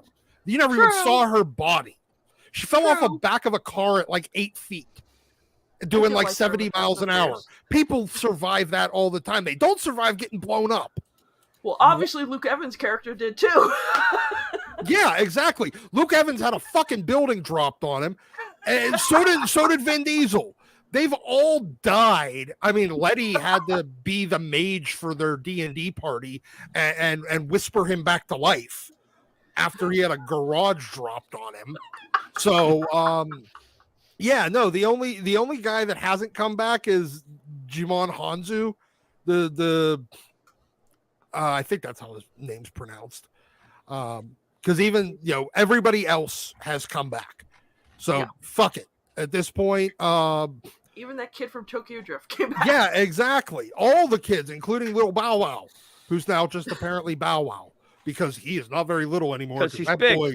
Because that boy got chunky. Yeah. And so hey, Han and Giselle get their happy ending. That's all I give a shit about. But it's like, it's confusing. It's like you're saying you're rebooting everything, but then you're like, well, no, we're not. We didn't do that. And you're like, well, what are you doing? Can we have a little more clarification here? I mean, I'm all for a total reboot. the Fast and Furious universe is actually more logically coherent at this point than the DCEU. This is very true. Awesome. And that's yeah. It's crazy to say, but it's true. And they drove a car in space through a satellite. a Pontiac Fiero. The last one. A Pontiac Fiero too. Oh man! Look, I don't know. this studio has been a train wreck from day one. It has been, and we're shocked that it's remaining a train wreck. Look, I'm sorry. The people that hired Scott or fucking Zack Snyder are still around. I mean, some of them are, and they just hired James Gunn this time.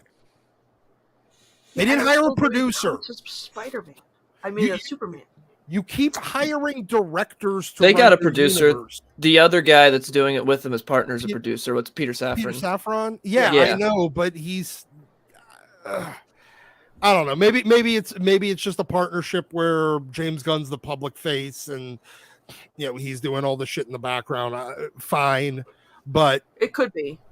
But they still, they're still putting it all on, publicly on James Gunn. So you have a director still as the public face, and ostensibly a large portion of at least 50% of the directorial control of where the universe is going, and you're surprised that it's a train wreck. Well, he's going to be like the Jim Lee for the comics. Hopefully that's better than that. Except for I hope so too, but Jim Lee doesn't fucking talk. James Gunn doesn't shut the fuck up. No, he doesn't. And they're making such weird choices. Like, why are we keeping the Coates Superman movie? Yeah, I don't understand that at all. Again, that movie is never going to get made. I don't think it is. It is never going to get made. They will just never actually cancel it. You'll just keep hearing occasionally they'll be like, "Oh, we're reworking a script." They will, Ryan Johnson Star Wars trilogy. They will never. Well, they will never announce that Ta-Nehisi Coates has been fired. No. I mean, it's that simple. And they will never bring it up. It'll always be some interviewer asking them about the status of it, and them talking. He's still working on it, vaguely. Yeah, very vaguely on it. Still in development. Yep. But we will be 97 years old, and that movie will still, 2 years. Fucking Ta-Nehisi Coates will have been dead for 14 years. They'll still be working, and they'll still be talking about, oh no, it's gonna get made, because they'll never announce that Ta-Nehisi Coates has been fired from anything, because the backlash for firing Ta-Nehisi Coates from Ta-Nehisi Coates will be too much for any PR department to deal with, because he's a fucking loser that's just a grievance monger. That's it. Yes. Jeez, Doc, you took a dark turn there, buddy. but that's his entire career. Tell me how you really feel. Ta-Nehisi Coates is a grievance monger. The end. So Dylan, you're a big DC fan. We're gonna get this announcement in like less than 2 weeks of what this DCU slate is for the 10 years. What do you think they have to do? I think they actually have to have something that's going to build to something, because that's what people have been looking forward to with DC that we haven't actually had yet. I think they need to do that. They obviously need to nail Superman, because Superman has not been exactly done well in a while. They killed him off in his second movie with not even Doomsday doing it. It was Zod's resurrected corpse as Doomsday. So you got to nail Superman. And I think... What should they lead up to? I imagine they're going to announce like their Avengers-style big team-up book where the Justice League finally get together. Who should they even fight? Should it be Darkseid and Fourth World and all that?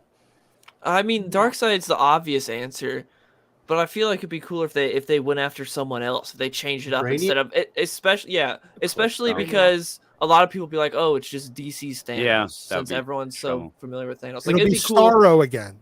It'd be even cool if they went to Warworld or something and fought Mongol. Like there's something different to change things up instead of just doing. I love Darkseid, but like that's what's expected. We don't need to do that so soon, especially because we They did better have have it. Blackest Night in there. You know what I'm saying? Oh, that would be awesome if they did Blackest Night. That would be so cool. I would love that. But I Get don't. a good I feel like Green Lantern movie leading into it. Death of Batman. if they could do it, but I don't. Man, if they could actually get a good Hal Jordan movie. But there's constantly like conflicting reports all the time. Like, oh, they're doing a Hal Jordan movie. Now they're doing a Jon Stewart movie. Now they're doing a Green Lantern one. Now it's a TV show. Now it's two of them teaming up. Like it's constantly changing because they can't decide. I don't understand the Jon Stewart stuff. I like Jon Stewart, but he only works really in a team book because he's too straight laced. You got to have someone playing off him like a Guy Gardner. It's because of the cartoons. People grew up with him, and so he's their Green Lantern, and so because of that, he's just stuck in the minds of a lot of people. So a lot of people, when they see Hal Jordan, hate it because they're like, Jon Stewart's my Green Lantern. He's the guy. He's the one I grew up with, and so that's why he gets all his like attention. Kyle Rayner. They don't even mention him anymore. Comic fans, yeah. Yeah. The comic fans were the animated fans like John. Yeah. This is like we're in cliques now. We're in a little street fight. Pretty much. What I want to know though is with this whole DCU going forward is because the rumor, which seems very true, is that Jason Momoa is getting booted from Aquaman, is going to come back from Lobo. The first Aquaman made $1 billion. If the second one makes $1 billion, and you're David Zaslav, how do you say no? We don't make a third. How do you think it'll make $1 billion though? I don't know because it's been so long since the first one. It got really propped up enormously by the overseas markets. It didn't perform like great. It like blew up in China, really. But still, like, who knows if the second one could do that? If it does, because it's a possibility, it's happened before. What do you do if you're David Zaslav? Do you go, yeah, James Gunn, we're going to take him away from Aquaman and make Lobo? Or do you go, no, we're going to do a trilogy? Well, Lobo is certainly not a character you build on like an Aquaman. Well, you shouldn't be building on Aquaman either. You don't build on Aquaman either. No. Making $1 billion, you kind of got to pay attention. Yeah. I mean, that even got a Joker sequel, which is hilarious because in all the interviews, Todd Phillips and Joaquin Phoenix go, this is a one-shot. We really love the art. Yeah. We're not going to do a sequel. Then it made $1 billion. They're like, I'm open to a sequel. It was always meant to be a trilogy, really. Yeah. We always had plans. It's definitely going to be its whole own universe, and the Joker's going to end up. I love the Vin Diesel quote where he's like, "Fast and the Furious was always thought of to be a nine part story. That's what we've all been building towards." Like, yeah, obviously. Sure. That's why you left the franchise for that's why you remade a 70s schlock movie in the 90s to turn it into a 10-part series of D&D with race cars where everyone levels up every movie and nobody can die anymore. The only thing that will kill them is a bullet straight between the eyes. They won't even kill you. They killed up that Han Solo character, and he's back. Yeah, but we were talking about that while you were gone. Letty and Han got blowed up. Now Giselle's back for number 10. You guys were talking about Fast and Furious without me? Yes. Yeah. Were you talking about John Wick 2? No. Well, you better not be. My goodness. No, we keep the John Wick for when you're here. My D&D with race cars movies, I will talk about whatever. The only good Fast and the Furious movie besides the original is the Tokyo Drift movie. It makes no sense. I thought you were going to say Point Break, but then it's just Point Break is an amazing movie, and Fast and Furious is just a ripoff of that. Yeah, but, I like it. Point Break's great. Real Steel is just a ripoff of Over the Top. Yeah, I am still convinced that G.I. Joe and the XXX movies happen in the same universe as the Fast and Furious movies. That when The Rock leaves, he starts G.I. Joe, and that's why they have all the vehicles. And when Vin Diesel has to disappear, he becomes XXX. And somewhere Brody is still out there surfing the biggest wave ever. Quite possibly. Point Break's a great movie. I love it. I am an FBI agent. You're going down, Bodie. What do you think? What do you think happens? Or where do you think John Wick came from? My goodness. Yeah. Keanu Reeves can do anything, but Bram Stoker's Dracula. I know. Whoa. Yeah. Movie is so bad. Well, he also did. Actually, the movie around him is pretty good, but he's so bad in the movie. Mm-hmm. Yeah, that was disappointing. They don't make him like they used to. I feel so bad for Dylan. He's so young. He didn't grow up with great movies like Point Break. Yeah. Did you have like a Jingle All the Way or something, Dylan? That was probably when you were a kid. When did Jingle All the Way come out? Arnold Schwarzenegger looking yeah, for It came out in 96. I know what Jingle All the Way is. I've seen it, but I didn't know when it came out. It came out in 96, so it came out 2 years before I was born. The So. remake of Red Dawn. There you go. You with the weren't even original. born yet. Yeah. No, it was not. When I was a kid, it was like Predator, Terminator. It was like this string Alien? of Arnold Schwarzenegger movies. Yeah, It was anything amazing. Arnold. Alien. I had Alien, Predator, Jason Statham's Terminator. Transporter. That's There what you I go. grew- Well, those are the Lethal action movies I Weapon. grew up with. We had the best movie of all time, though, Bloodsport. Oh, Bloodsport's another great- amazing. That's the Yeah. best I movie of all love time. Bloodsport. It's so good. When I was in Nice, France, I was there doing some shopping when I was in the military. I realized I was like, "This is the opening scene from Transporter. Like, this is amazing." Nice. Oh man, Transporter should have been a big franchise as well. It So- should Those have been. first two are so good. I still want a sequel to True Lies. Damn it! Yeah. I thought they were still working. They're on doing a TV series and it looks horrible. Well, that. True Lies was great too. James Cameron's busy making 500 Avatar sequels. Yeah. so. Yeah. Well, we'll get the sequel to Twins. 10 years coming too out. When late. Bill Paxton is running his game on his wife, Yeah. trying to Yeah, act like he's a CIA guy, it was perfect. It was great. and then he That was like pisses the only movie himself on Tom top of Arnold's that ever damn- been funny in, besides Austin Powers 2, right? Yeah. Yeah, and Bill Paxton Can I get a pisses curtain himself. flush? I just love seeing him piss himself on top of that dam. Yeah. I remember seeing The Stupids. That wasn't very good. I guess was that a comic book, The or stupid. is it just a book? Yeah, The Stupids. I don't think so. I'm assuming it's just Maybe a book. it's probably a book. Rodney Sanders wants Battle Angel Alita 2. Yes, Yeah, This one was don't know pretty why good. they never got I one. really enjoyed the first one. I think Should you read the talked about manga. that in an interview recently. Yeah, James the Cameron. manga's great, Doc. Yeah. Really I don't good. give a shit. It's really good. Alita's not really that hard of a name, Doc. No. I know. And It Doc. rolls right off the tongue. No. All right. No. It's actually already Christmas here, and I do have some things I need to take care of. So we're going to start wrapping this bad boy up. I want to say thank you very much to everybody for joining us. We do have a few super chats that we'll get to, and we'll start giving our recommendations. Lou Bond says, just wanted to say thanks to Jim real quick for the Oh my 8-hour God. podcast that saved my life years ago when I used to work in offices. Best wishes to all you guys. Thank you, Lou. Yeah. The 8 hours at one point for about 6 months, it was 12 hours each week. 12-hour podcast. So we haven't missed a week in 433 weeks now, I think it is. And yeah, at points it was up to 12 hours an episode. So did you record 12 hours in a row, or did you Yep. like? Nope, we just recorded it straight. There was legitimately a bunch of times where we started at 7 at night and ended at 7 in the morning, and I was depressed as hell.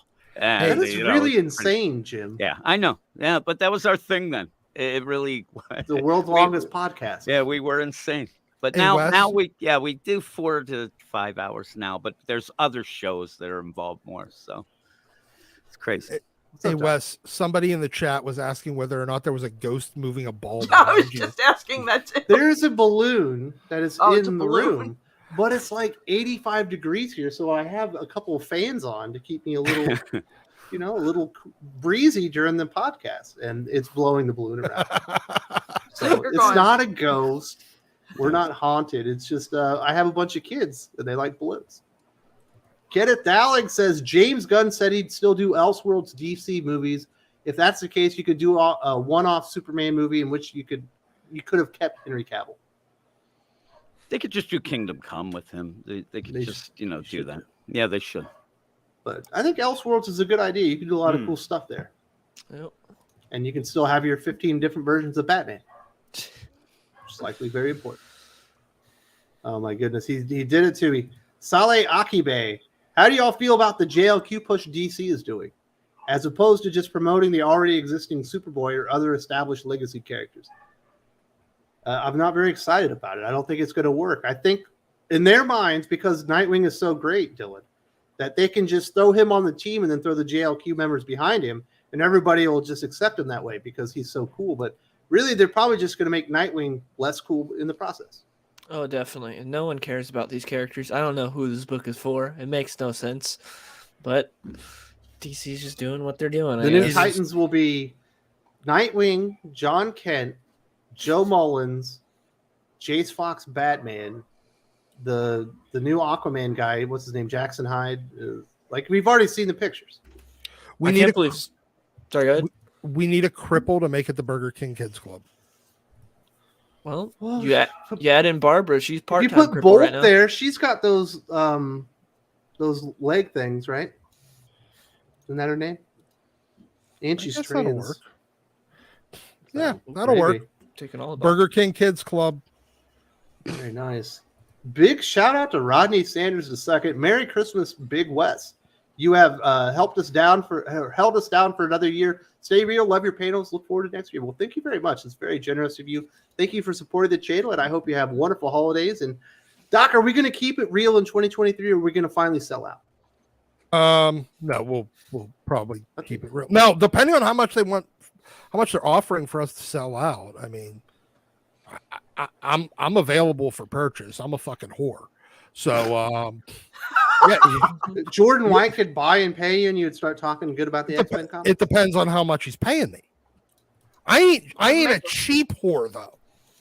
He's just an easy one. He's None of them will ever come up with the money. I am absolutely a whore.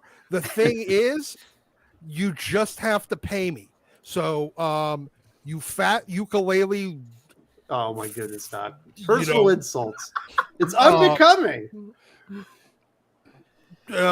He's just a bad editor. Haberdashery Yeah. owner.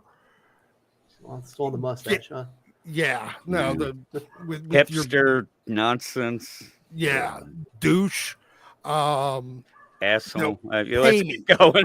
Pay me, bitch, and I will maybe not talk shit on your completely incompetent office. We don't even really talk about X-Men all that much anymore. We used to make sure we talked about it once a week, but there's nothing really to talk about anymore. So I will still talk about it, just not with you on here because I'm not going to read the fucking books. I can't blame you on that one. So once again, thank you very much, Rodney. It's very generous of you. The family and I really appreciate that, and I hope you have a wonderful Christmas. Kenneth Dowling says the Coach Superman will be in developmental hell, and they are trying to erase out J.J. Abrams. Yeah, I think they're regretting the Bad Robot deal for the production with Warner Brothers. Apparently, it has not gone over very well. I agree; it will absolutely be in developmental hell. Kenneth Dowling says, "I want to see Superman versus Brainiac. I've got Lex Luthor. I've had enough of Lex Luthor and Darkseid. I think Brainiac is a great villain. He has unlimited intelligence, and he's as strong as him. Use the John story as a source. I think Brainiac would be amazing, and we finally have the CG to do it, Dylan." Yeah, I think Brainiac would be cool. I will say Kenneth just committed a cardinal sin by doing Luthor there. So many people do that, and it never ceases to annoy me. So many people do that. But yeah, Brainiac would be cool. But also, I think it'd be cool if we got, like, instead of just constantly going alien villains, if maybe we went for more like Metropolis villains, like Parasite would be cool to see. Metallo would be cool to see. Metallo would be the one. Yeah. That'd be a really cool thing, and then set up at the end Brainiac to then be the Justice League deal when you get to the big movie. You know what they could also do? Bizarro Superman is awesome. Yeah. You'd have the whole Bizarro planet. That'd be cool. Also, Cyborg Superman is pretty dope as well. Yeah. Cyborg Superman. Of course, then you just have Superman fighting himself, but it's a Marvel thing. It was just fight the analogs of their own things. But I'm with you, Kenneth. It's time to bring in some new villains. I don't need Joker in the next iteration of Batman. We've had enough Joker movies at this point. Kenneth also says, Wes, you and your family have a wonderful Merry Christmas. Thank you for the channel, for inviting me on. I know we disagree on superpowers, but I love the debate. Love your platform. You and everyone have a Merry Christmas. You will have a very Merry Christmas as well, sir. Thank you so much for supporting the channel. Love talking comic books, obviously, with you and everybody. And we have a great time here. And we don't disagree. I just think non-superpowered heroes are cooler because they're dealing with superpowered villains and other superpowered heroes and stuff. I think it makes them more compelling. That's why I like Dick Grayson so much. But I also love Hal Jordan, so it goes both ways. Do I go both ways? Is that what I just said? You just said that. I have the audio clipped already. Did I let that slip? Whoops. Saleh Akibe says, how can we audition to be a guest on the episode? I don't really do auditions or anything like that. I just kind of I have a regular group of people that I invite onto the channel, but like I said, we could talk about the stuff offline and stuff, and we can probably hook something up. But there's no like audition process or like waiting list or anything like that. Otherwise, I'd have been fired a long time ago. That's true. Carlos 8560 comic book recommendations. Captain America Annual number 8 by Mark Grunwald, writing and Mike Zeck on art. Pretty great. Merry Christmas, guys. That is a pretty darn good recommendation there, Doc. And it's got a great cover with Wolverine versus Captain America. I highly recommend it if you can find it for a reasonable price. That book's been kind of creeping up price-wise for a while now, but it's in that good like mid-range $20 to $50, depending on how good of a copy you want. I highly recommend it, and it's a good story. It's Mark Grunwald on Captain America with Mike Zeck on art. Yes. Yeah. Exactly. Gets no better than that. Mr. Alonzo Washington, thank you so much for supporting the channel. I don't see anything written there, but if you have a question or something, put it in the comments and we'll hit that. But otherwise, thank you so much for supporting the channel, and I really appreciate that. And let's get into some comic book recommendations and finish this up because Daddy's got a little Christmas stuff to do before I go to bed. Sully, are you recommending Dark Crisis number 7? I have my plain brown paper bag full of funny books for the week. Yay! I went to my local comic book store, and actually my pick of the week is Flash 789 by Jeremy Adams and Passerin. This is a really fun comic book. I love Wally West's Flash. I love seeing Hartley come back, the Pied Piper. He plays very well with the Flash family. And it's a fill-in issue or two before the 1 Minute War, and I'm all in for that. I'm really happy. I already told you I'm the sole survivor of this crisis, but I picked up Nightclub number 1. Boom, for $2. You can't beat that. Yeah, it was fun. It was interesting, and I look for, as always with Mark Miller, I look forward to more. And I finished up on Scott Snyder and Francesco Francavalia's Night of the Ghoul on Dark Horse. This is really good art. I love this moody stuff. So those are my picks for the week. And Merry Christmas. Wes, thank you so much for having me on to the channel again. Well, thank you for bringing a positive outlook. Someone's got to be the yin to Doc's yang.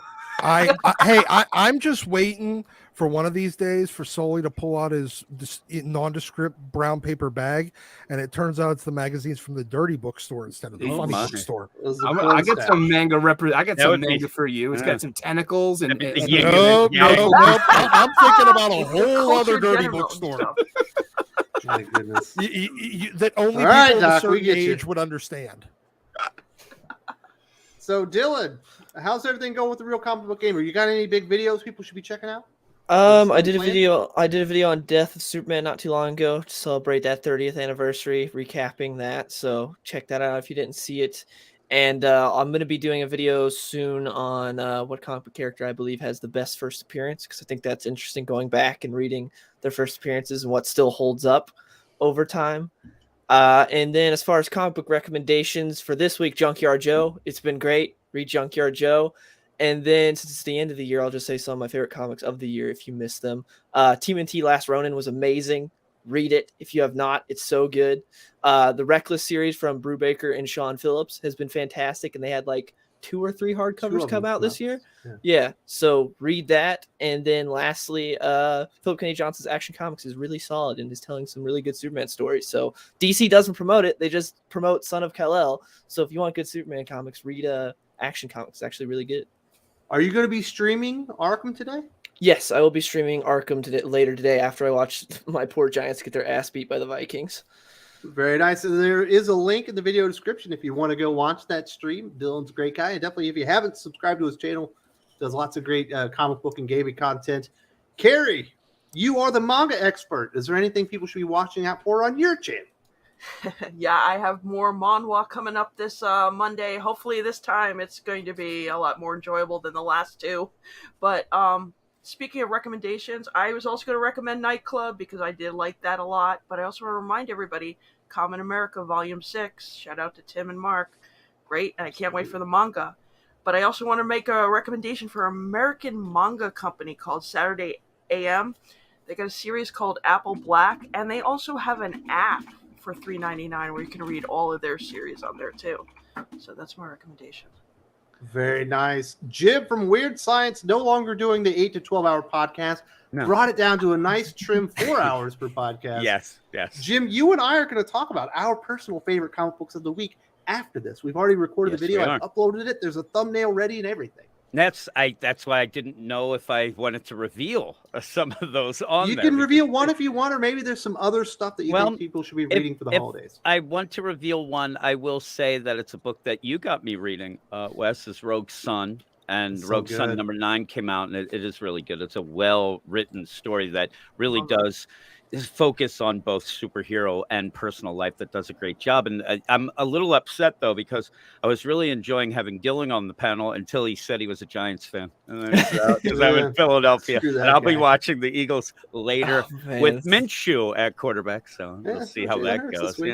Yep, so we'll see how that goes. You know what's crazy, Jim? This is a little aside. That DC and Marvel aren't destroying the door to Ryan Parrott's house.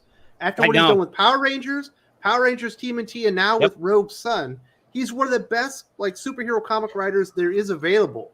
Yeah. And they don't have any good superhero comic writers. Exactly. I mean, there's a bunch of people like that, but he's one of the best. I'm telling you, I ended up at points twice now, marathoning Rogue Sun. It's only 9 issues in, but still, when we would talk about it, and every time I was amazed at how well it's plotted, how the pacing is perfect. That's who should be writing Spider-Man. Yeah, that is true. That would be awesome. And there's so many characters that he could write at DC as well. I mean, you could just go great on Nightwing, Red Hood. Awesome. I take him on all those books. All those, yeah. Red Hood would be awesome. He should write Red Hood right now. That would be great. So yeah, that's my recommendation. Common Sense says recommend Teflon Funk manga again, now officially released worldwide this time. You can pick it up in Barnes and Noble. Dark Horse is publishing manga. Yep, absolutely. It's got a good cover on it too. It definitely catches the eye as far as that cover that it's got on that book. Very good. Thank you very much, Common Sense. Last but not least, Doc, you recommending? What did we read this week? What did we review? We reviewed X-Men Annual number 1. Are you recommending X-Men Annual from Fuck no. That's so bad. No, what I'm doing is the same thing I'm always doing these days, just recommending older books. Well, yes, I mean, obviously, but until Elon lets me become the new CEO of Twitter, it's not going to happen. No, I'm going to recommend something. It's fairly old. It's about 20 years old. It was Out There by Humberto Ramos and Brian Augustine. It was on Cliffhanger, which was an imprint at Wildstorm. It was his follow-up. It was Humberto Ramos's follow-up after he finished his original book at Cliffhanger, which was Crimson. And this one, it's only 18 issues. You can probably find almost all of it out of the dollar bins. But it's a real cool, fun story about a bunch of teenagers and high school kids, and them ending up, their town kind of ending up in a demon universe, and them trying to kind of fight their way out of it. It was really good, fun stuff. Also, because I'm a huge fan of what I refer to as real Psylocke. So the Asian ninja Psylocke that Betsy ended up in the body of until, cultural appropriation, bad, it's Asian face or some stupid logical horseshit. But the Psylocke and Archangel Crimson Dawn 4-issue miniseries, I highly recommend that. It was written by Ben Rabb, who was kind of a journeyman artist or writer in Marvel in the early 2000s, but also with art by Salvador Larroca. So the art's really nice. And The second one, this one's going to be a lot harder. I'm going to recommend picking it up in trade, but just the Psylocke 4-issue miniseries, the one that had all the Dave Finch covers. It was a good, fun series of her fighting a bunch of hand ninjas over in Japan. It was a good, great. It was a really fun series. So pick it up. The individual issues are obscenely expensive because it had a very low print run. I managed to find them all in a half price books a few years ago, including the second print to number 1, which is like a $200 book anymore. So yeah. And Chris Yost was writing it though. Definitely go check that out.